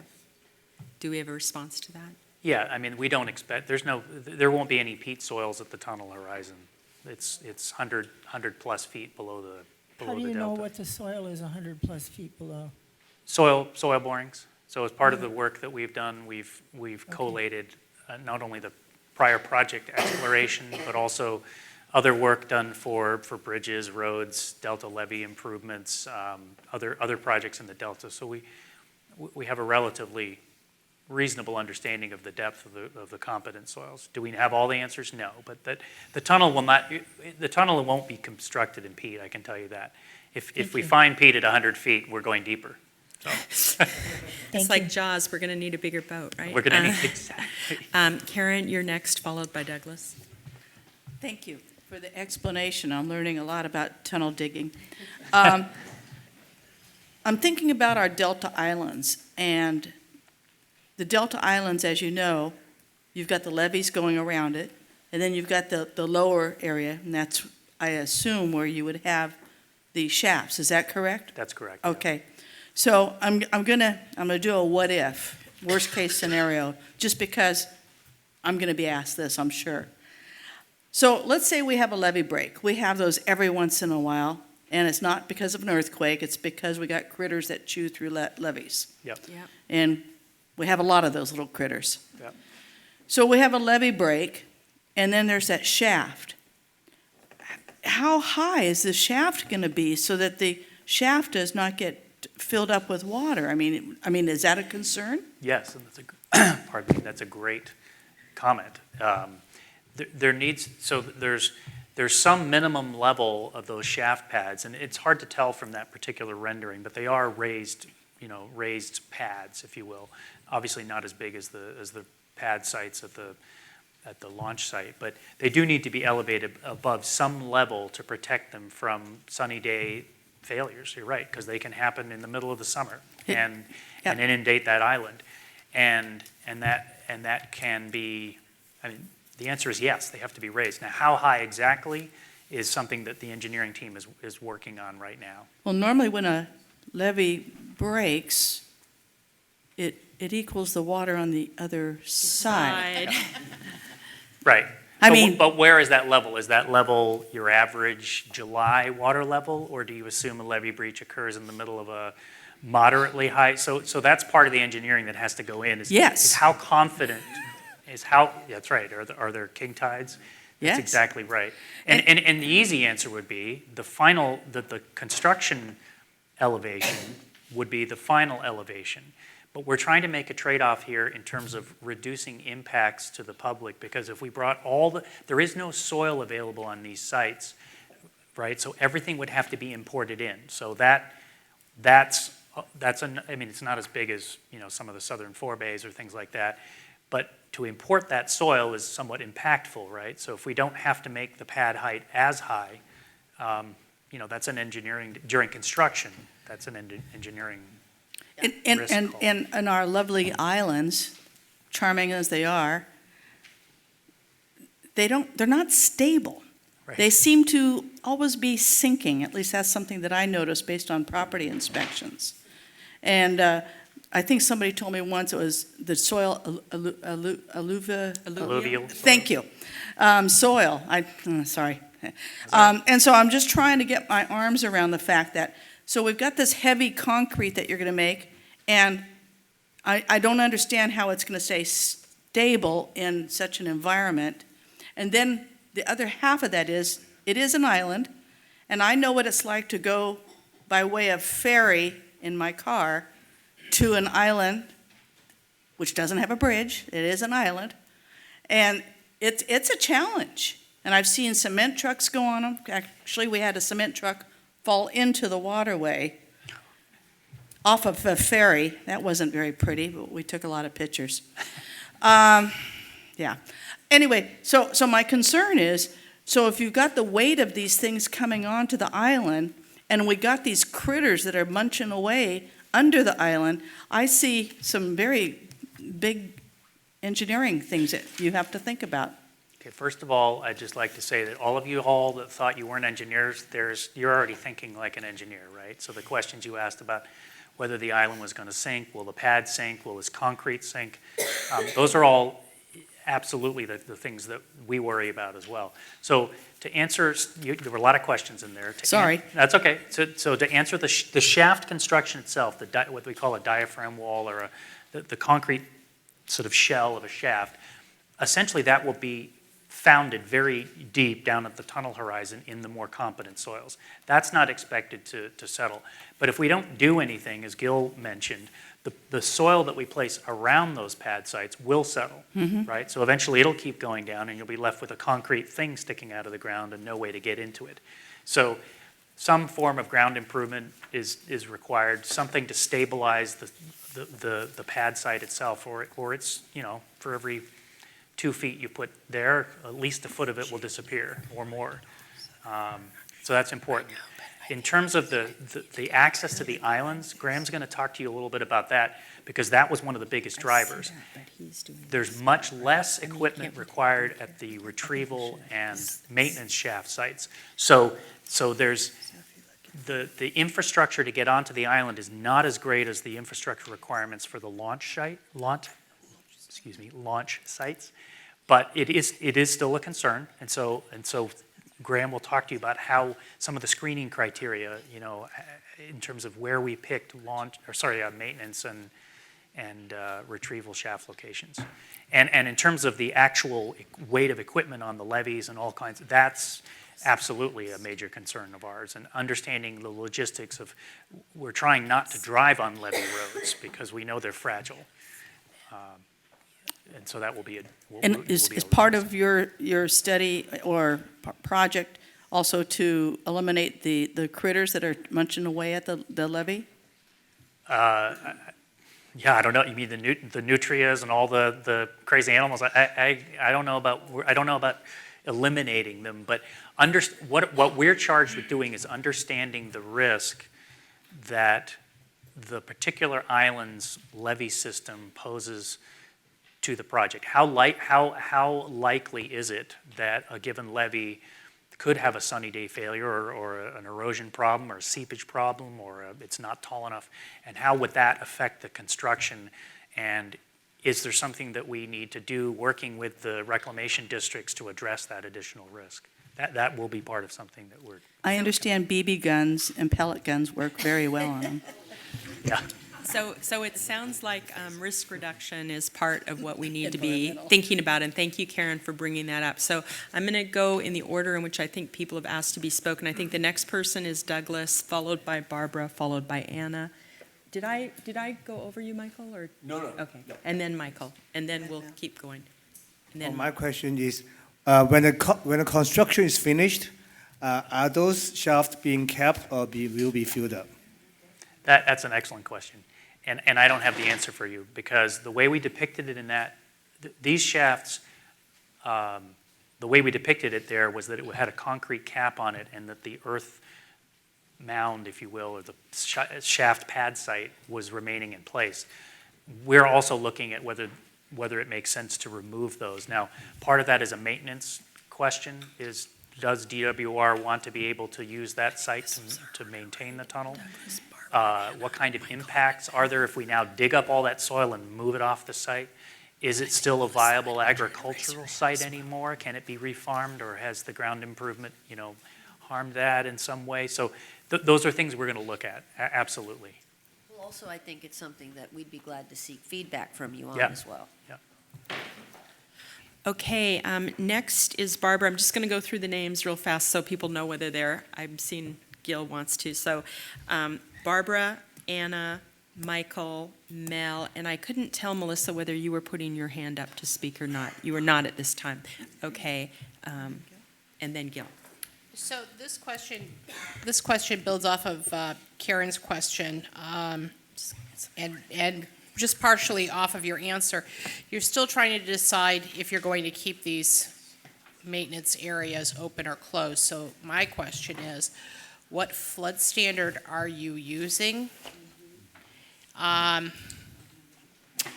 you looking at the sizing for the height on these compared to what DWR has analyzed in the fourth climate change assessment for storm surge and for downstream flood risk? Well, certainly in the permanent condition, there'll be, and I think Carrie could probably talk to this a little bit more about the DWR's, sea level impacts due to climate change and things like that. For the temporary case,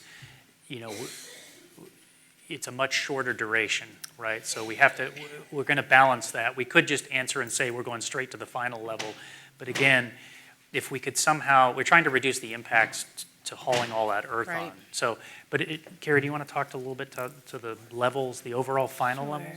Sure. So we have two pieces that are feeding into that. The first is a 200-year flood event with climate change, and the second is sea level rise. So based on the Ocean Protection Council guidance for a project that is considered high risk, they want us to use the most conservative scenario, which looks at 10.2 feet of sea level rise in 2100. It does not require us to design to that, but rather explain how we would adapt over time. So that's where I think there's still some room on some of these facilities. Generally, for the big permanent facilities, we're looking at that as a bit more of a solid piece of information. But for temporary ones, we're making sure we have it documented how we would plan and address it if we're not going all the way to 10.2. And the reason I ask the question is I know the Army Corps standard is 200 years, but I'm looking at flood maps right now that are being put together at COG on the San Joaquin side for when you get to those launch shafts and maintenance shafts. They're really looking at 500-year storms down the San Joaquin. So I'm very nervous about that standard being set at the 200 years for the amount of investment that would be made. Okay. Yeah. Thank you. Our next speaker is Anna. So it'd be very helpful if you could actually provide a map that showed launch pads, maintenance shafts, all our maintenance pads, because the way that we're so flippantly talking about where these are is prime ag land, right? And so it'd be very, very helpful to see exactly how much prime ag land is actually going to be gobbled up and made useless as a result of this project. And you mentioned the soil testing results. We asked for that before, and I'm still requesting that information. We want to know, we want to see in writing what your test results are, and what I don't want is for you to present us the soil testing results and say, well, we don't agree with them, so they're not quite the contractor that we want to use or agree with or whatever. We want to see the actual results of what you guys have been doing. You guys have been out there now for over 7 years or 10 years or however long we've gone on with this, doing these boring testing samples, and we've never been able to get a hold of them. And it makes one speechless as to why not. So could we please have the results and a map that's just dedicated? It doesn't have to be precise, but approximately where you're going to put the launch shaft in relation to the maintenance shaft and any other pads that must be provided, including 4 bays or anything else that has to be included in the project that would be along the corridor, whichever one, the central, the eastern, or the eastern, whichever you all decide. Thank you. I'm assuming that you would like that information in terms of the impacts both during construction and post-construction, because those would be different. Is that correct? Absolutely, and it's a numbers game. How many acres are you pulling out of production for this project? That's what the public wants to know. And they had no idea that there were multiple ways that you were going to be eating up and taking prime ag land out of production.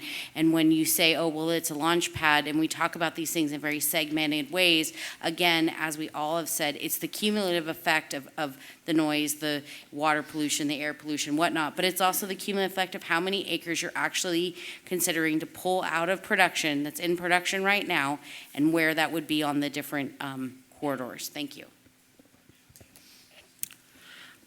I have a lot of other people waiting to ask questions, but we'll circle back to you. The next person is Michael, I believe.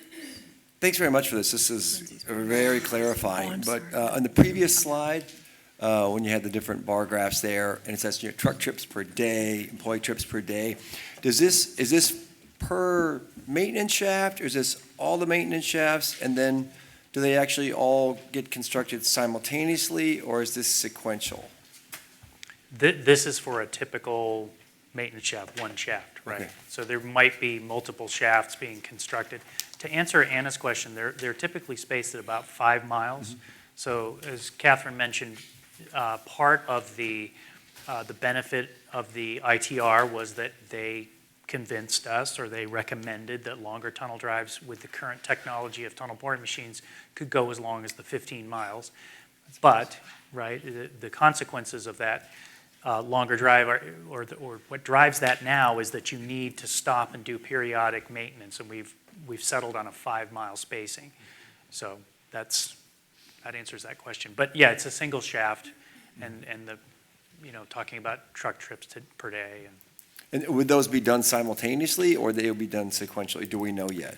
I don't think we have the answer to that, but I would hazard to guess that they would be at least 2 would be done somewhere in the delta simultaneously. Okay, and then would those be using, I'm sorry, go ahead, Catherine. As we figure out where these sites are and then put the sequence together, obviously the longer drives will go first and the shorter ones next. And then, as his schedule shows, you always want the maintenance shaft done and in place at least a year before you expect the machine to get there. So there's a sequence to all of this. Okay. They'll be staggered. And then with those, are we assuming that these shafts would be used with existing staging areas for the launch shaft and the retrieval shaft? Or would be using, making new parking lots and new roads to access maintenance shafts? Okay, great, thank you. Okay, next is Mel. Real short, just asking the question about the safe haven shafts. Where do they How do they fit into show this? up? Is a safe haven shaft considered something that is kind of an emergency if something's happening, and then they drill the safe haven shaft? Or is that something that's staged along the way, or something like that? So the term safe haven is the same idea as these maintenance shafts, essentially. So if you have planned safe havens, they are zones where you can pull the tunnel boring machine into and not be concerned about or do maintenance in them. So in this case, we're planning to actually construct maintenance shafts, right? Okay. So that we can actually, do a full inspection of the tunnel boring machine and cutter head and that kind of thing. I'm just trying to understand if you're on a drive and you're launch and you've got 5 miles to go, and halfway in between there something happens. How do you deal with that? Is that when a safe haven shaft would be That would put be an in? emergency That would be an shaft. emergency kind of shaft. Okay, that yeah. would be a considered emergency. Yeah. Right. Okay, somewhere between launch and maintenance shaft. Yeah. Yeah. Okay. So And- this is the safe haven. What we're talking to you about is a safe haven, except that it's they've formalized it into a shaft so that we can do more than just look at the cutter head. Okay. But aren't we identifying these, or aren't you guys identifying these locations with the idea that we would not have emergency shafts? I mean, we're not Correct. planning to have anything else. This is based on the best available information. I mean, so I say this because as the environmental person, I want to make sure we're analyzing everything. I don't want there to be something else that might come at us in the future. I want to make sure it's in there. And so this is. No, I think this is a vocabulary issue. The maintenance shafts are the safe safe havens. havens. Yeah. Well, but- in the report itself, it talked about if CEQA could have some sort of this kind of standing idea about, we're not exactly sure yet. Look at you know, Carrie's kind head. of thing. Well, I know, but that's I what need to know. I'm trying to understand here, is how do we assimilate that comment?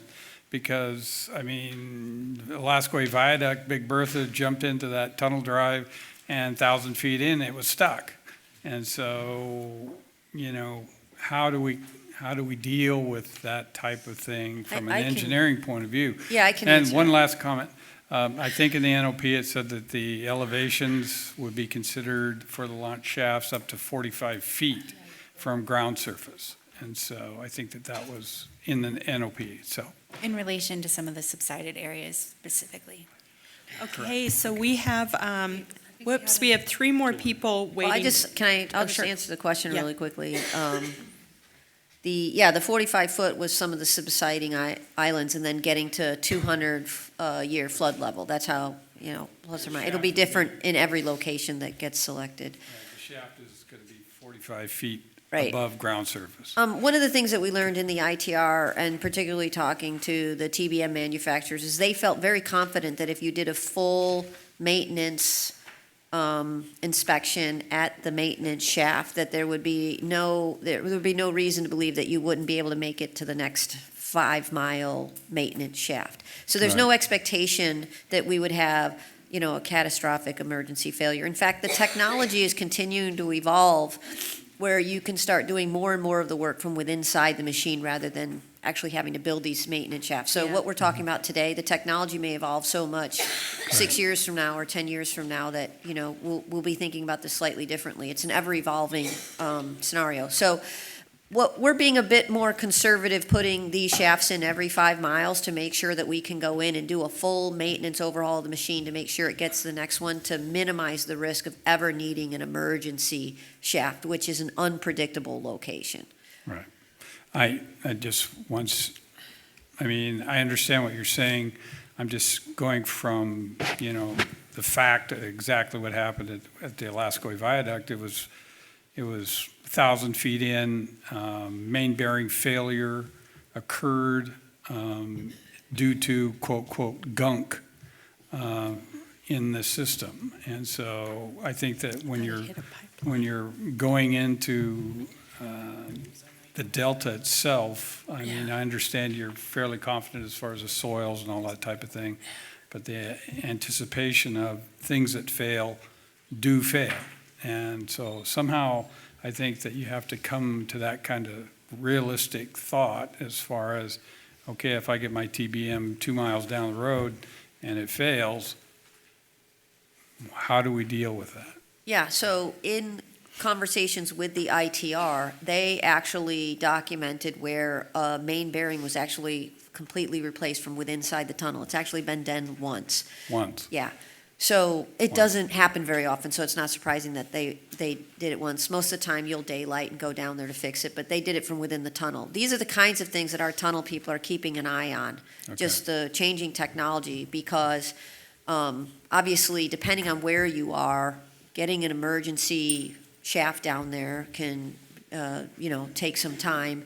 And if we could fix from within the machine to minimize some of the environmental and permitting delays in going down, we'd like to. So we're keeping a very close tab on the technology progression. In fact, we'll bring the TBM manufacturers together for another ITR, maybe 2-3 years down the road as we get closer to this, just to see how the technologies continue to evolve. And I think a lot of the tunneling that's going on, you know, like in the Alps with the long rock tunnels where you're not going to build an emergency shaft to get in there, they're continuing to evolve the technology to allow more work to be done from within inside the tunnel. Understand. I know that the Seattle event that occurred with Bertha was a 2-year delay in accessing the drill face and being able to repair it. So. So maybe we could offline talk about Big Bertha, because it was a very different situation, and we have 3 more speakers to get through before we can take our break, which I think we're kind of overdue for a break. So it's Gil, Karen, and Lindsay that are up next. Okay. All right, because now Douglas wants to jump in.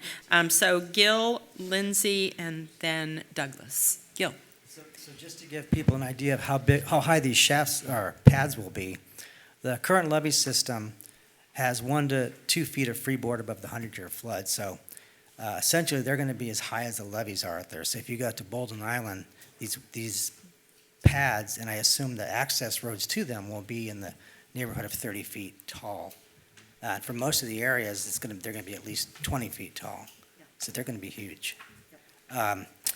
You mentioned something about looking at the risk, just a political comment, that if the project proponents would have helped us get all of the money that was designated for Delta levies in Prop 1E and Prop 1, you would have a lot less risk out there, but that's just my Is that a question? Okay, Lindsay. I just want to echo Anna's comments. I mean, this project in its entirety proposes to take out thousands of acres of prime farmland. Some of it is deemed temporary. I would argue that none of it is temporary because once you take that land out of production, it's not going to go back into production, certainly not in a prime capacity to the degree of the agriculture that's currently in these sites. So in order for me to adequately comment, or any of the groups that I work with to adequately comment on any of the questionnaires or any of the proposed siting, we need actual maps, actual coordinates, what that is. The only thing I can get comments on right now are the proposed intakes, because we actually have longitude and latitude siting for that, because they're the same from the last project. So, as far as this, it's like, 10 acres here and 100 acres here and this and that. That is a lot to us. That means a lot. That means millions of dollars taken out of an agricultural economy to this county and all the 5 counties in the Delta. So it may seem 10 acres here or this every 5 miles, but that is a ripple effect of an impact to a community. I mean, it is going to have catastrophic economy impacts on all of our Delta towns and all of the communities that this area serves. So I feel like sometimes that gets minimized, that it's just 10 acres or 5 acres, this, that, and those are ripple effects that we have to deal with. And so the more siting locations we can have, because the first question I get when I show any of these maps is that come through my property? Does that come through my property? Looking at haul roads, nobody knew about those. Does that come through my property? So, this is all such in the wind as far as where everything was at, and that is where one of the biggest complaints from WaterFix is we don't know where all this is going, that we can't adequately comment on some of these things because I don't know where it's going to be. And 10 acres this way and 10 acres this way is a big difference in the Delta with some of these parcels. So the earlier that we can have proposed sites and proposed things, the better we can quality comment on the actual impacts. Because taking out an orchard or taking out a row crop field is a different economy impact. And not that one is more important than another, but it gives a different, structure of what that's going to be, and a different landowner of who that's going to impact and what that's going to do. So it does make a big difference. It may seem like every 5 miles is, easy to some people to realize, but I mean, we're talking, parcel to parcel. And everybody wants to know, is my land what's going to get gobbled up and taken away? And I can't answer that question. So it's very important. Lindsay, can I ask you a clarifying question here? When you said the difference between like an orchard and row crops, I mean, I'm not a farmer, though my dad grew up in a farming family. But orchards, it's a bigger impact, right? Because it takes longer to establish an orchard than it does row crops. Yeah, and you're talking about the value of the, agricultural commodity. I mean, trees have a higher value right now as far as nuts commodities than, wheat or corn. So you're talking about different values of the commodities. Row crops is anything, looking at tomatoes, Gotcha. to all of those. Okay. But you're looking at trees, whether those are fruit trees or nut trees, and then your vineyards. And so they're just a different value of the commodity. Okay, thank you for that clarification. Douglas is going to be our last person, and then we're going to take our break. The question is about the compensation calculation. Do we have any compensation calculation formulated yet so that we can deal with our constituents? And I think one calculation may be for the displacement of the land with the shaft. And the other is when you bore through the ground, underground, 150 feet underneath. So, yeah. Yeah, I'm going to turn that over to Carrie. I don't believe compensation has been, at Not this yet, early no. stage, has been discussed. So is that something that would come up at a later phase and as part of the CEQA process? It's not necessarily part of the CEQA process, but as part of project implementation, it's something we'll work on as we move forward and better understand where we're going. Okay, thank you very much. Well, we're going to take a brief break, and I would ask that our audience allow our committee members to grab their meals first because they have to come back and participate in the meeting. So you're welcome to help yourselves after our committee members have been served. Thank you. Thank you very much. Hope everyone enjoyed the delicious dinner. Thought it was very good, though Karen says she has cioppino at home, but she didn't invite all of us, so. All right. So now we're going to move on to siting of retrieval and maintenance shafts. Okay. Great. Good. All right, so thank you. We're going to now get into a discussion on the siting analysis for the maintenance and retrieval shafts. Andrew, can I note one thing, that actually this is a different, we have different slides. So these are the ones that are the substitute slides. So if you're going to follow the bouncing ball, we want to make sure you have the right ball. Yeah, shift your packet to the supplemental smaller packet that starts, it should start, I assume, here, but it's the siting study analysis packet. Thanks, Graham. Thank you. Good reminder. So there's a lot of similarities to the approach in the siting of the maintenance and retrieval shafts compared to the launch shafts. There are a few differences too, but much of this slide is similar to what we talked about last meeting. The methodology is similar in that it has main criteria, construction considerations, geotechnical and geologic considerations, property and land use, and existing infrastructure. The sub-criteria within those are somewhat different. In some cases are the same, in some cases they're different. It reflects, I think, the differences in siting the 10-acre sites versus siting several hundred-acre sites needed for the launch shafts. The smaller overall footprint does provide some additional flexibility in trying to pick sites and look at where we can have these maintenance or reception shafts. In general, you'll see when we get into the technical details on the next couple of slides, we were able to preempt some of the things that we reflected in the launch shaft siting. If you remember with the launch shaft, we had elements in there for, is there a certain amount of, what types of structures are within the 250-acre block that we're looking at, or are we adjacent to different types of sensitive habitats or things like that, or do we have some small portion of sensitive habitat within that big block of land? In this case, since we're talking about 10-acre sites, albeit still large sites, but 10-acre sites, we looked in advance to try and pre-screen out areas that don't fit some of the key criteria, i.e., are we close to an existing house? Are we close to an existing preserve? That sort of thing. So we created a lot more pre-screening or early knockout so that we weren't ranking 10-acre sites that had those type of elements within their acreage.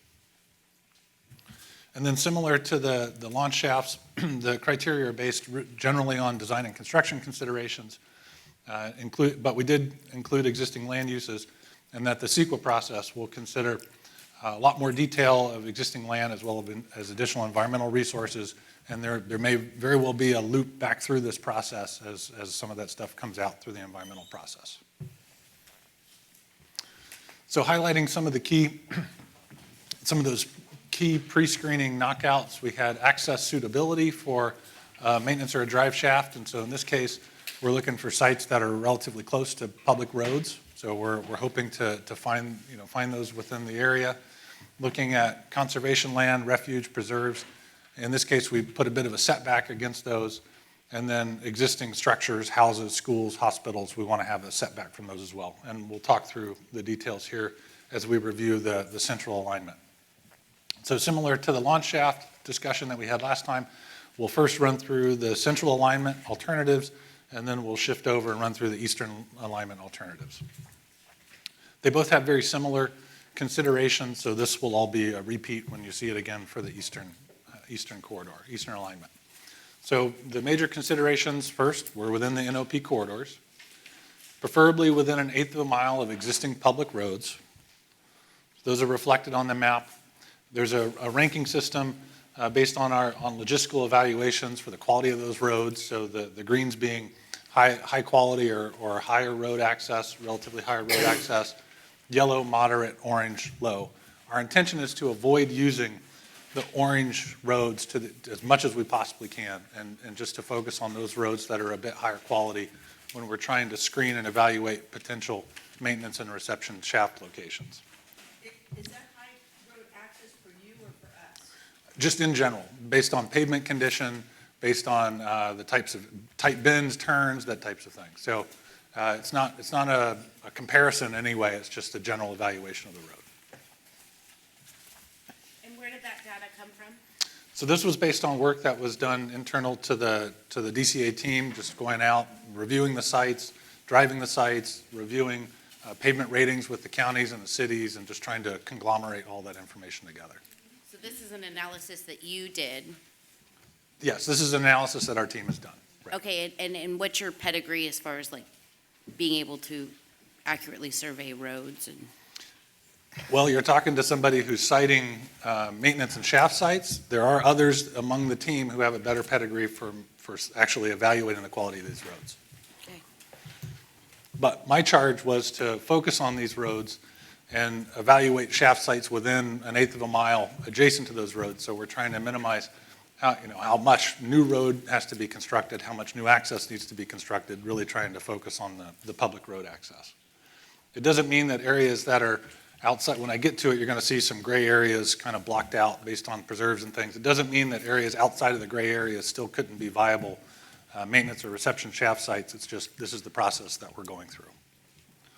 So, wait a minute, one quick question. So I'm looking at the convergence of Highway 4, east and west, and Highway 4, Byron Highway north and south. And if you go down a little bit closer, back up, right there.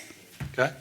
That is the only middle school that serves the entire Byron, Brentwood, not Brentwood, excuse me, part of Brentwood, the rural Brentwood, the farmers, and all of Discovery Bay, all the children, that's the only middle school that serves the entire area. Have good input. And you'll see when we get to the sites, when we start showing the sites and looking at the different alignments, these roads are, you can see they're outside of the NOP corridor. They're just there broadly within the delta. But as we start looking at specific maintenance and reception shaft sites, there's nothing down in this area. There would be no reason to have anything down in that area. Good, because we've already had one child killed by a truck on that highway, and I saw there was an accident. yeah, it was fatal. And you hate to see 14-year-olds who try to ride their bike to school. There's no sidewalks there, so we all have to drive there. We all have to, I'm there twice a day, trust me. And so the deal is you've got parents or buses for all those kids for a middle school.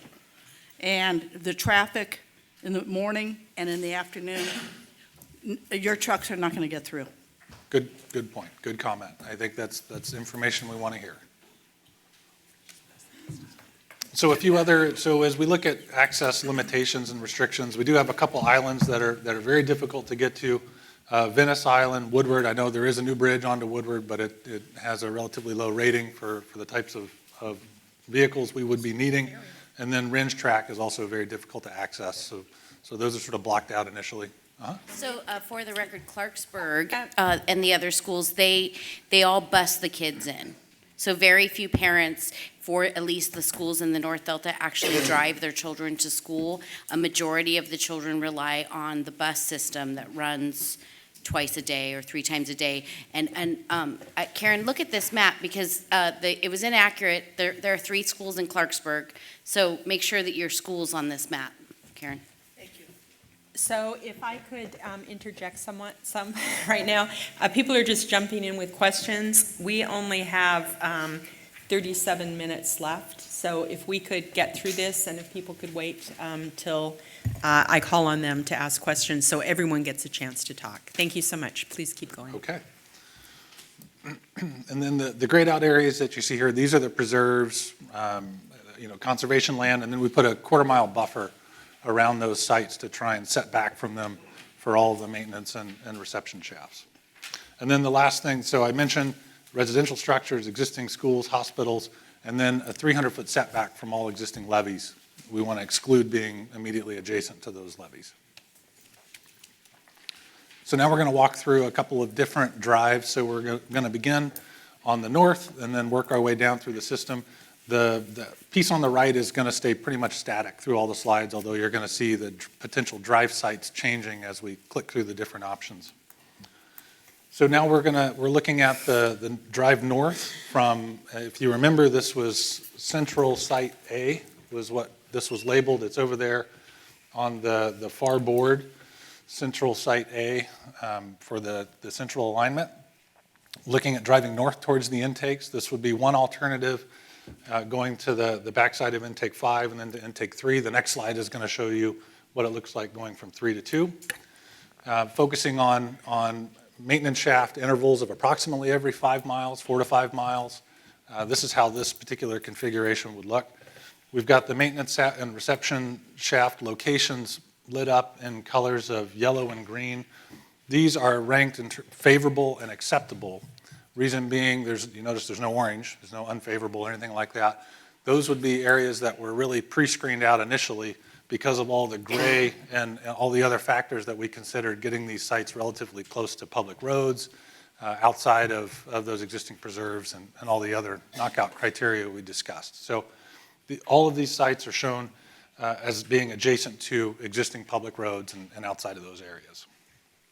So this particular option would be coming up from a launch shaft near Twin Cities in 5, heading 5 miles to the backside of intake 5, a maintenance shaft to do the work that Andrew was talking about, and then continuing on to the backside of intake 3, which would be another 2.3 mile drive.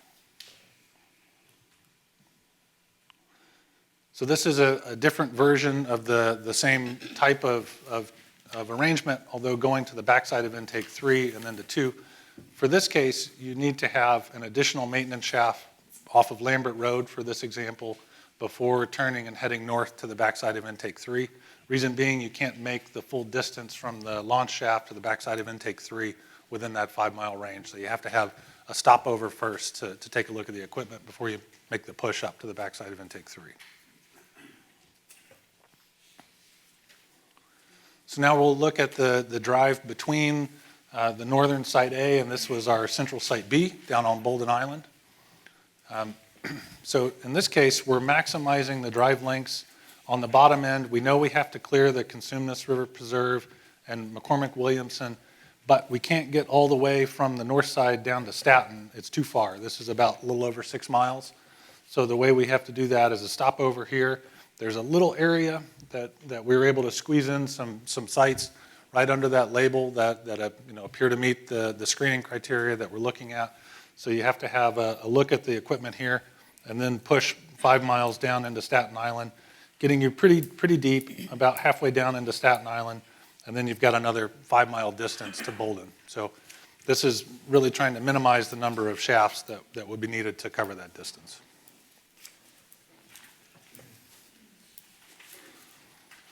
Then the southern portion of that drive, or the southern portion of the alignment, is we've got the Site B on Bolden, and then we've got a launch site down at the southern end. This is at the southern forebay. As Catherine mentioned, we've been doing a lot of additional thinking about this. When we originally were looking at these sites, we were considering one long drive potentially up from the southern forebay to Bolden Island. It really is a very long drive, and so we're starting to think about an intermediate reception shaft on Bacon Island that would be essentially a halfway point, not quite a halfway, but a halfway point to receive from Bolden from the north and receiving from southern forebay from the south. You'll notice on these in particular, we have sites going right up through the middle of Bacon and sites going right up through the middle of Mandeville.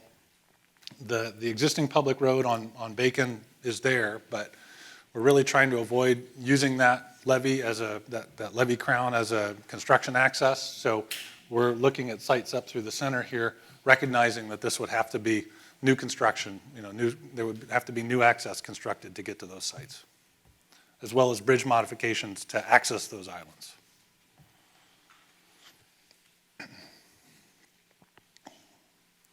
So now switching over to the eastern alignment, all of these factors are the same, so I'm not going to go back through these in great detail. But we can build back up the layers, again, looking at the eastern alignment, focusing on the availability of public roads and the relative quality of those roads based on our assessment. Avoiding those islands that are really practically inaccessible. Putting the exclusions on the conservation land, preserves, wildlife refuges. And then avoiding areas of existing residential structures, hospitals, schools, and 300-foot offset from existing levees. Same criteria applied to the eastern corridor. We'll work our way down again from the north side down to the south. Now we're going to introduce some thinking here that we've been working on. This location over here, this was our eastern corridor site A. So this was our northernmost drive site when we were looking at the eastern corridor at our last meeting. In thinking about this more, particularly looking at not only the drive to the backside of intake 5 and then 3, but even more so looking at the drive up to the backside of 3 and then 2, we're finding it pretty challenging to squeeze the minimum number of shafts that we would like in here. And I'm just going to go ahead and click to the next slide because I think it's a better exhibit. This is communicating something that we're not really liking this particular alignment right now. We're starting to consider a variation where we use the central site A up here north in Twin Cities and also considering that for the eastern alignment. So I'll show you that too here in just a second. But this is really the one that got us thinking harder about the use of this site getting to the backside of intake 3 and then 2. For one thing, it's a very long drive. You can see all these miles racking up here. So we're definitely accumulating a lot of mileage. We have to stop short before we get to the consumeness, so we've got a relatively short drive here before we have to have our first maintenance shaft.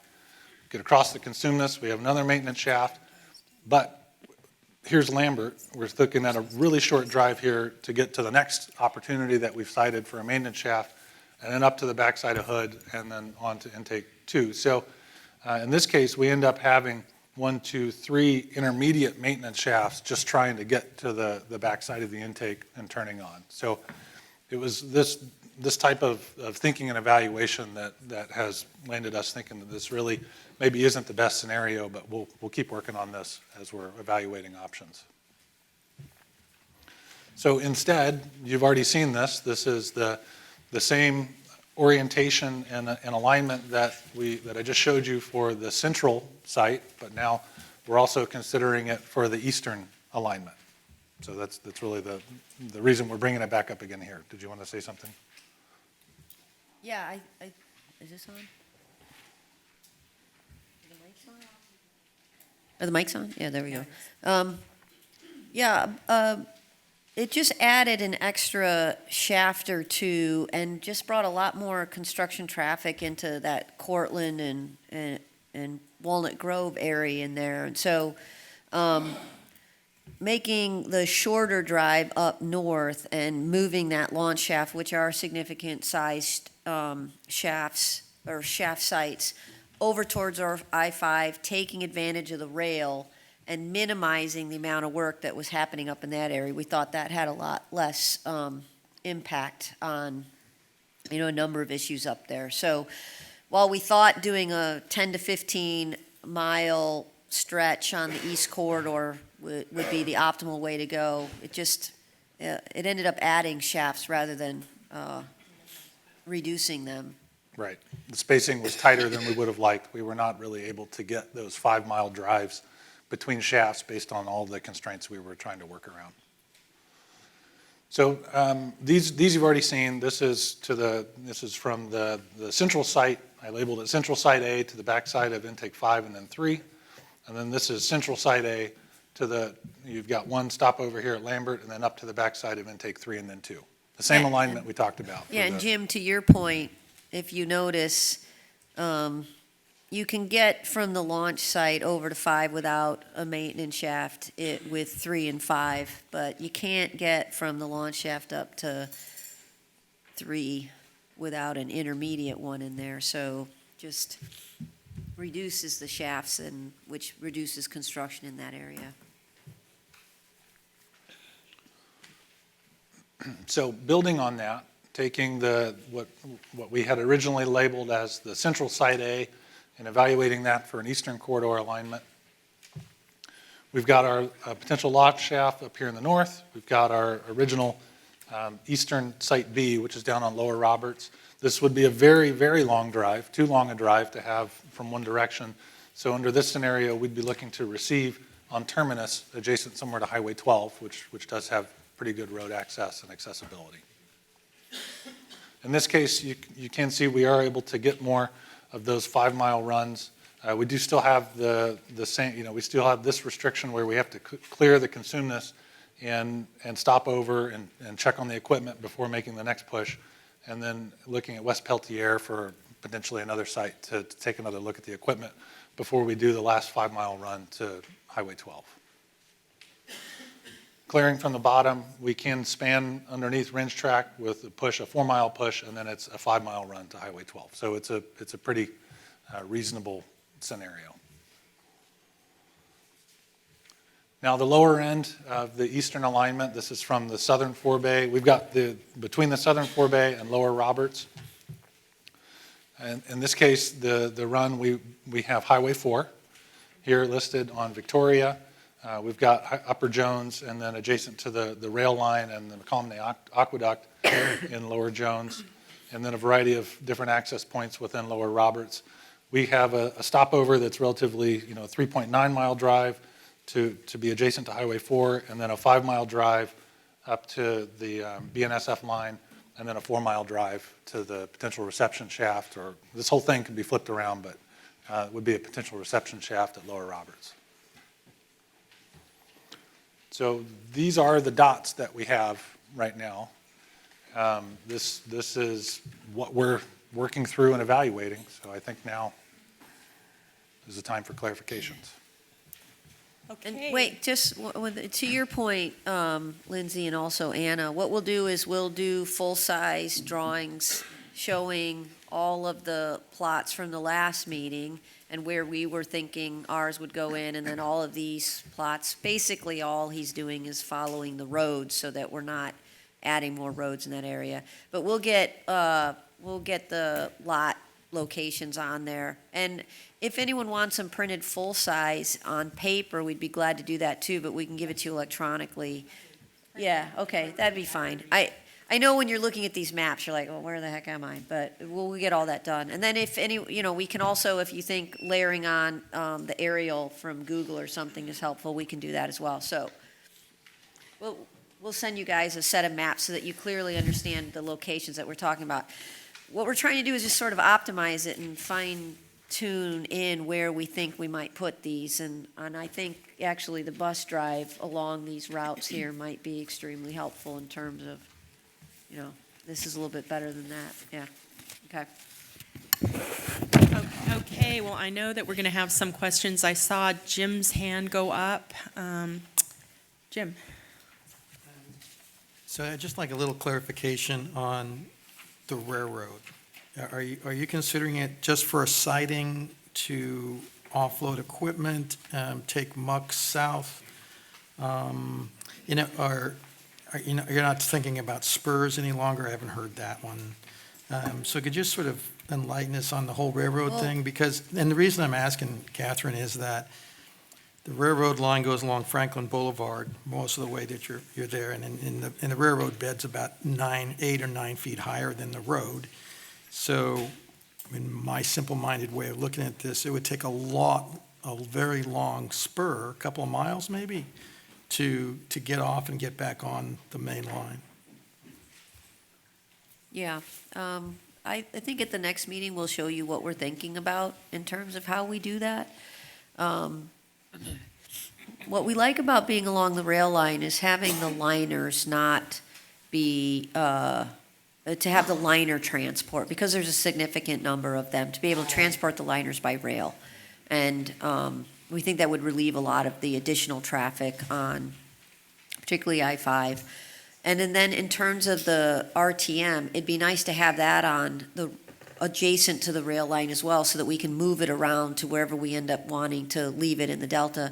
Like, for instance, on the central alignment, from the southern forebay up, it leaves us short of RTM material. To go from the southern forebay up to Bacon, it's about 8 miles. We need about 16 miles worth of material. So we think using the rail to swing that around might be beneficial as well. So we just think having a major launch site near rail is going to give us a lot more flexibility to reduce traffic impacts. Give us more flexibility on where we can take massive quantities of that material. Okay. It's not going to be easy, don't get me wrong. Well, no, there's so much of this project that is so simple that I can't imagine the rails being any simpler than anything else. But I think it's important to know because when you start factoring in rail, and you start factoring in crossing Franklin, and you start factoring in other issues, those become really significant. And I'm not certain, but I think there's at-grade crossings in California, I think, have been either discouraged or banned. I can't remember which. Yeah. So now you got a whole bunch of other issues about crossing roads that serve the Delta. So We've that's got an something- idea for that we can show you. And at that's the next something that meeting. you'll be coming back to Yeah. share with us. Yeah, we've been thinking about how to do this. Okay. Other questions? Barbara?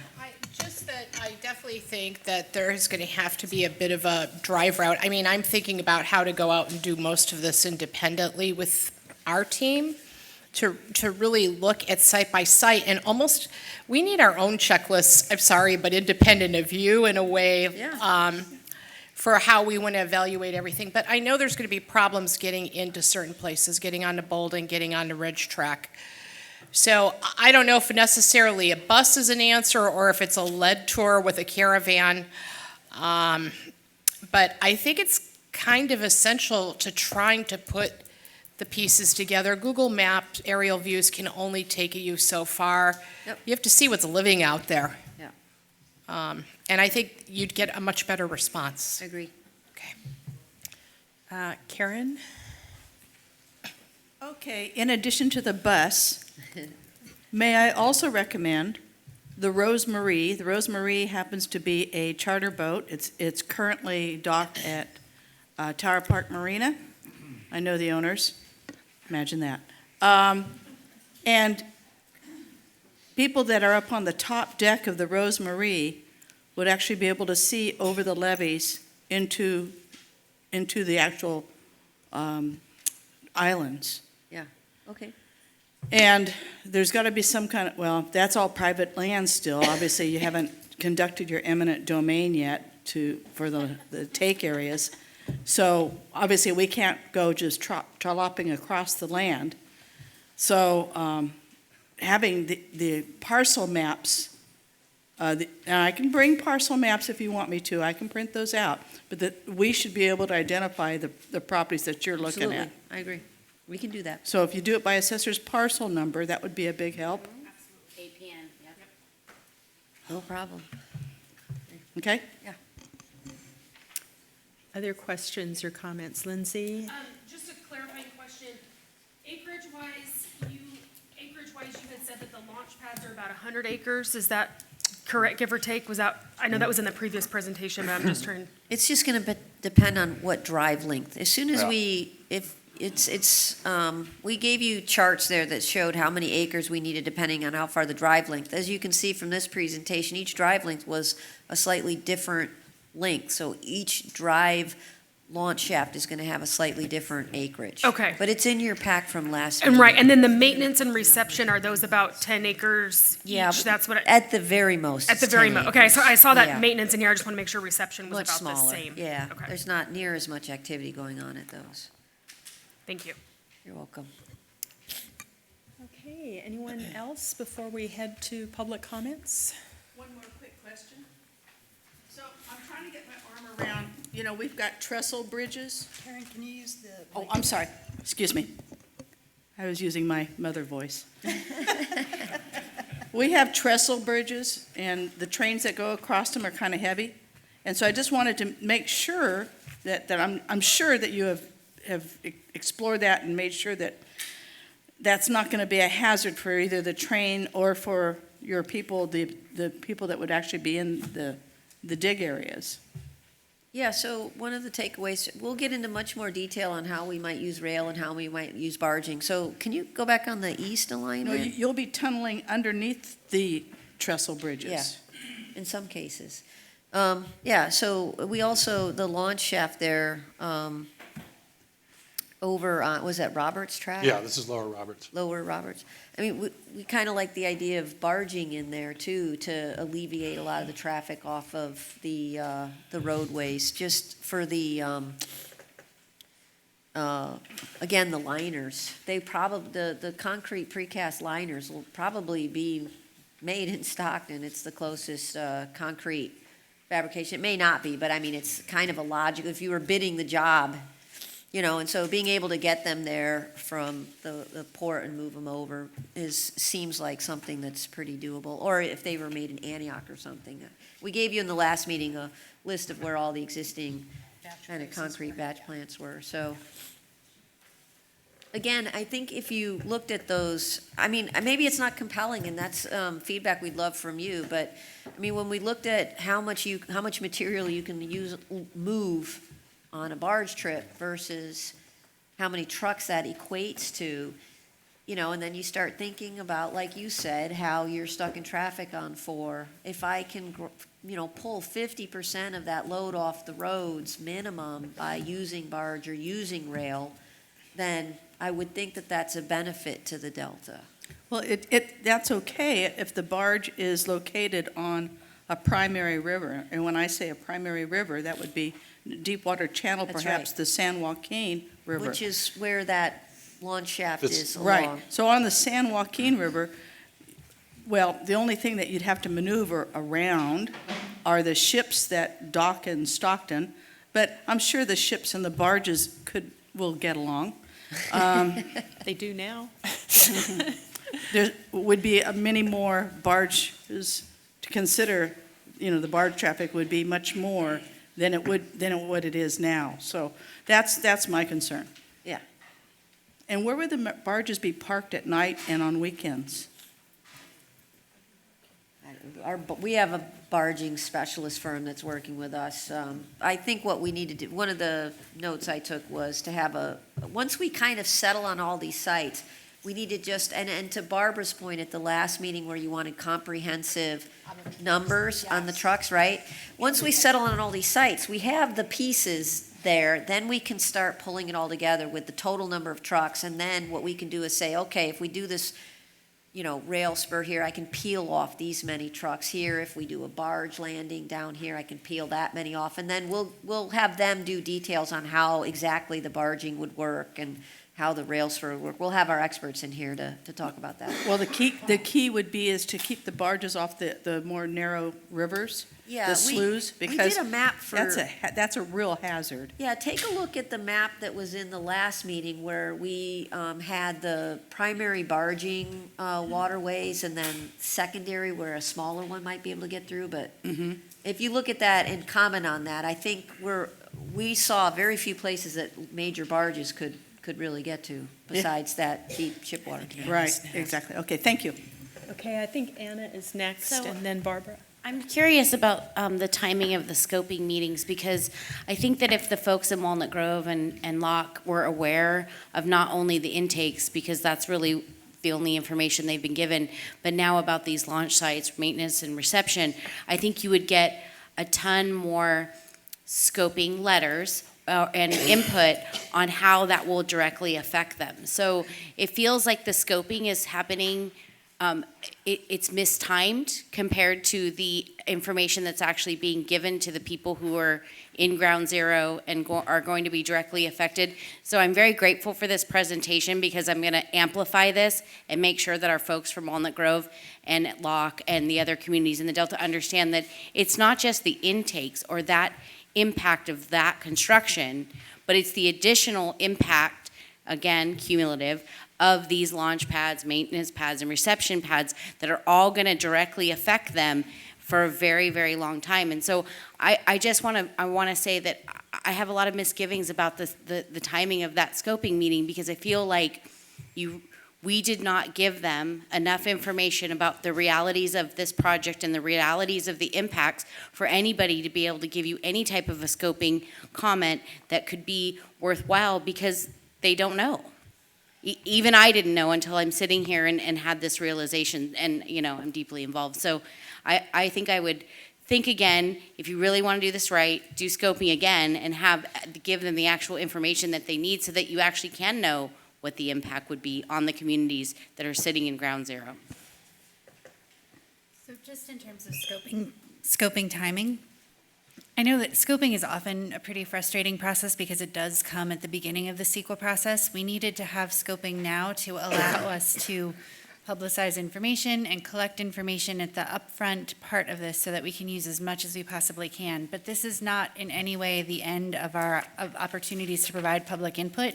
We're going to have a lot of continued opportunities. So this is the start of a process. I guess my point is that we didn't provide this at the scoping meeting, and clearly you had it at that time, because the scoping meeting just happened last week and you guys didn't just come up with this in the past 4 days. So it does feel like you're hiding the ball from the communities. It does feel like you know what's going to happen, you know what the plans are, but you've chosen to be very narrow about your scoping process and only give a limited amount of information out at a time.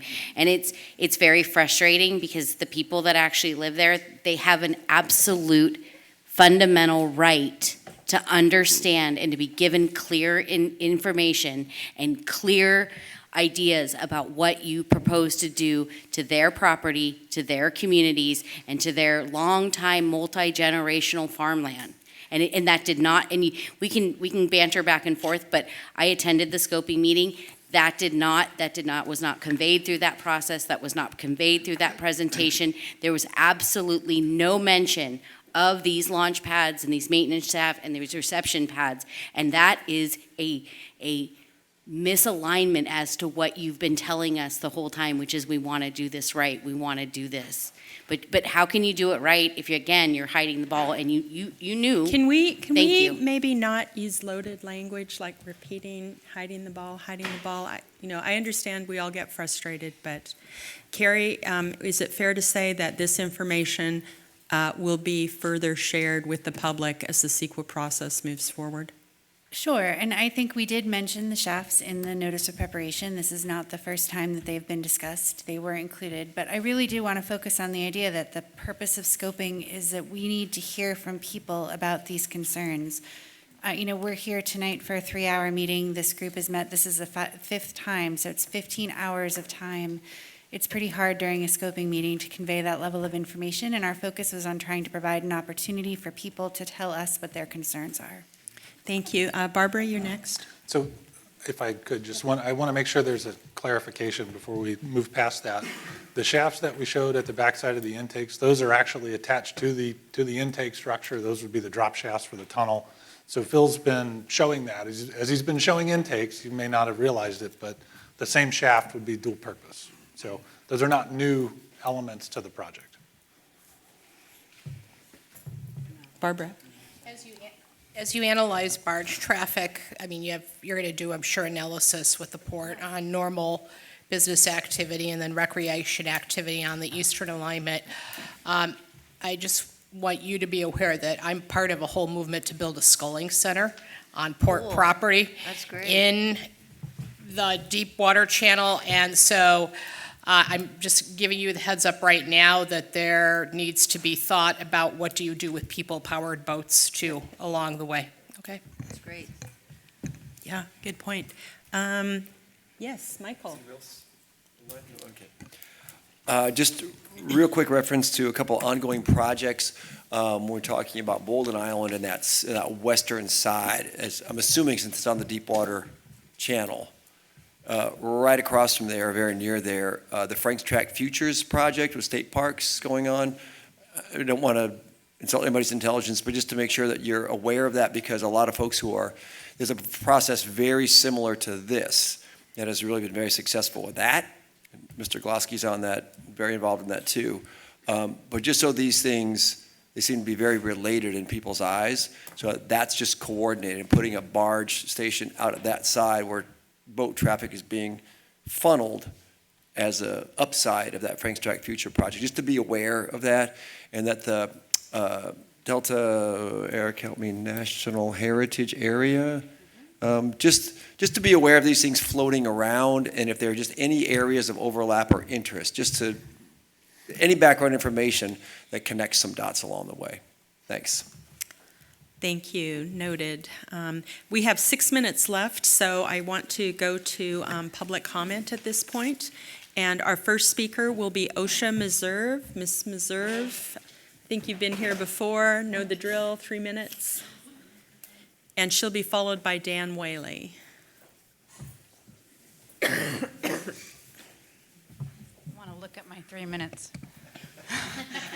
All right, thanks. Osha Meserve, make a couple of comments on behalf of local agencies of the North Delta.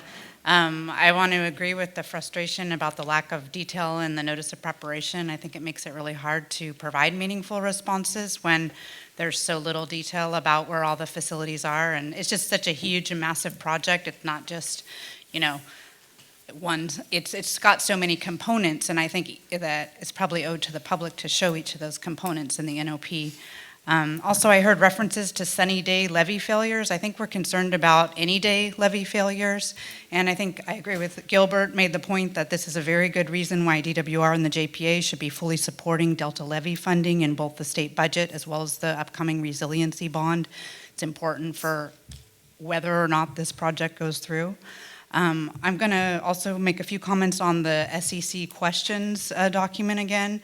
I don't know how the corrections are occurring. I'll look for those later, I guess. But there were quite a few questions about groundwater, like 4.15 and 4.28 on page 6 and 10. I think that both the JPA and the SEC should be aware that reductions in river water levels is a huge issue as well, and it was actually a significant and unavoidable impact, if I recall correctly, in the prior review. And that's because when you lower the water level of the river, you lower the recharge. So it is a huge issue for local folks complying with SGMA. Question 4.21, page 8, it says that the DCA will coordinate with the RDs.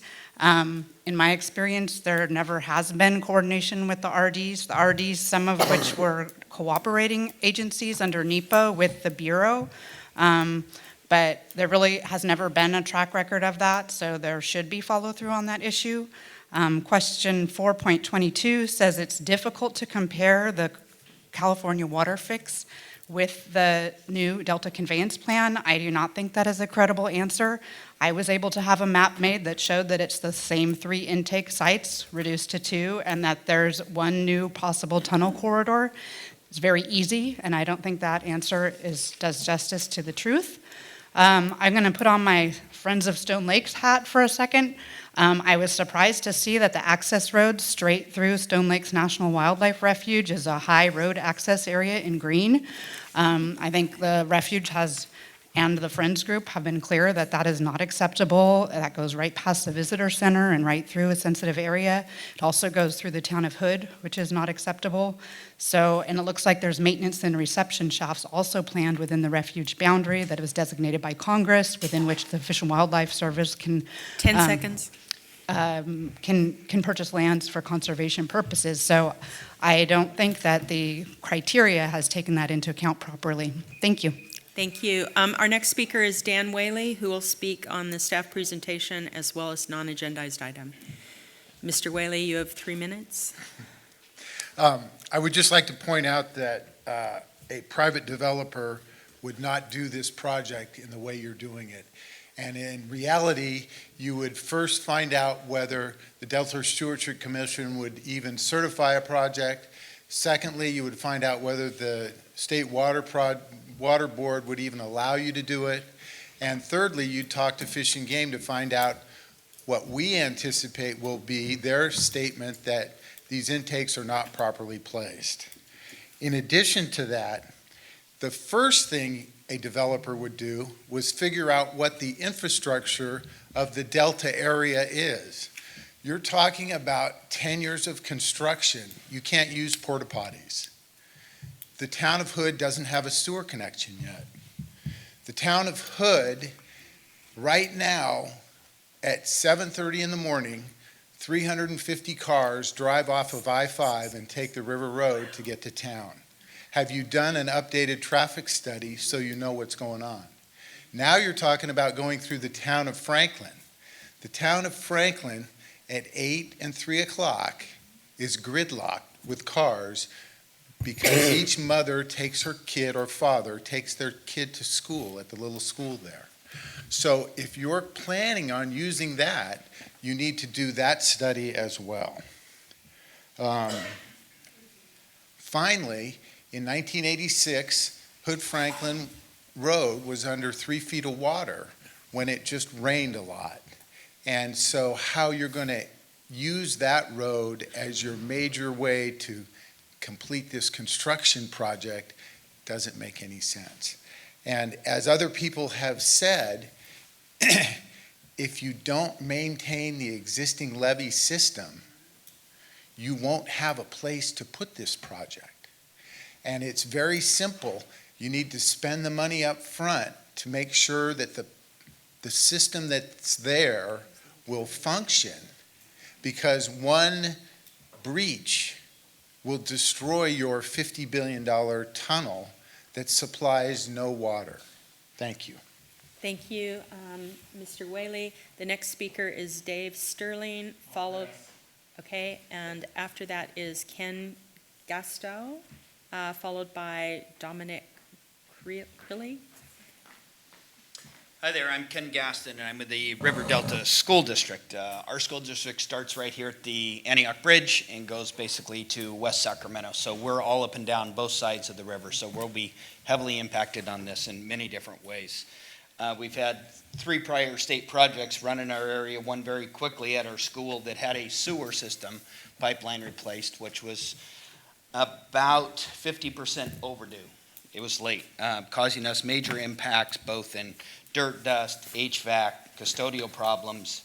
We've had where they hit a power line and disrupted all of our school power, caused school outages. So the impacts, even though where they might not be directly on our school site, the way the wind blows here in the Delta, the dirt and the dust comes all through our school. The noise that was caused by the projects that we had there were quite a problem for any time we did any instruction, and we basically could not go out on the fields and do outside instruction because the kids were just unable to focus on what we did.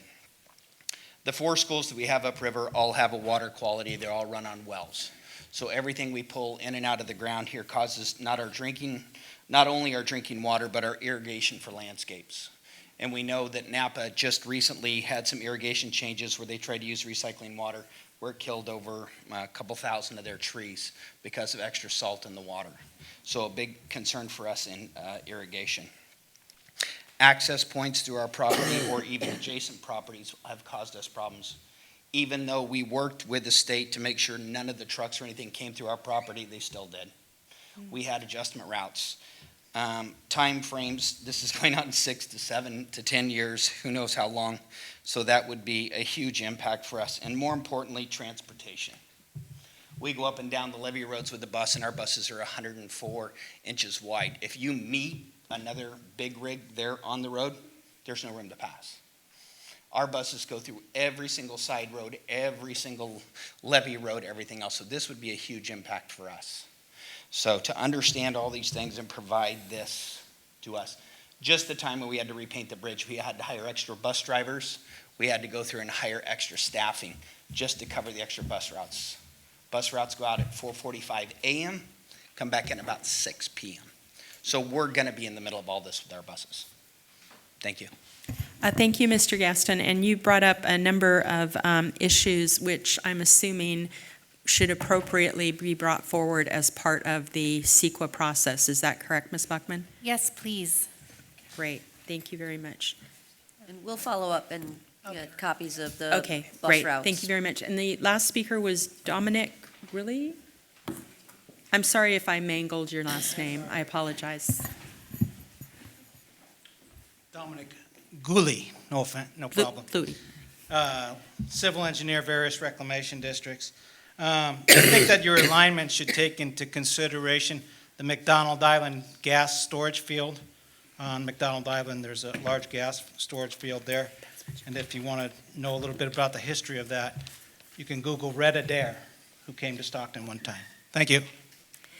Thank you very much. And Red Adair, I believe, was the famous Texas firefighter, correct? Puts out fires. Yeah, okay. Thank you all very much. Catherine, our next meeting is scheduled to be March 11th, 2020. Is that correct? We see it up there, so please make note of that. The topics are going to be member roundtable as usual, the tunnel alignment refinements, and South Delta facilities siting and design. Yeah, and Anything you'd like to add, Catherine?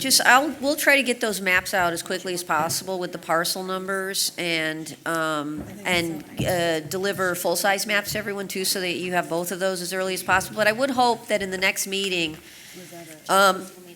that we can kind of start penciling a line through these alignments, and we may not have had the bus trip by then, but we can give it a try, and we can always adjust it, but it would be nice to start kind of putting an eye on some of these things. And also, once you kind of have the launch shaft site sort of sited, and, then you're just talking about drawing a line to get to that next area. There's not that many options out there. If you look at the east and the central corridors about what areas are able to handle a significant amount of construction traffic and use. So, on the central corridor, we have the upper launch shaft and then down to Bolden Island and then down to the southern forebay area. And then on the east, there was really only, three locations along there too. So, as we've looked at this more and more and kind of narrowed in, we're not finding a whole lot of alternatives about where these things go. So it'd be nice if, we could get to a point where we're starting to all put pencil on a map and plotting these things out. I think that was one of my points, because I can imagine in looking at this that, at most you're looking at that you can move things X amount of feet in one direction or the other, possibly. Oh, we can move them around, but, Okay. there's good-sized areas where it's feasible. But we're going to pick a spot, one of these. Okay, well, it is now 6:06, so we'll adjourn until our next meeting. Thank you very much, everyone.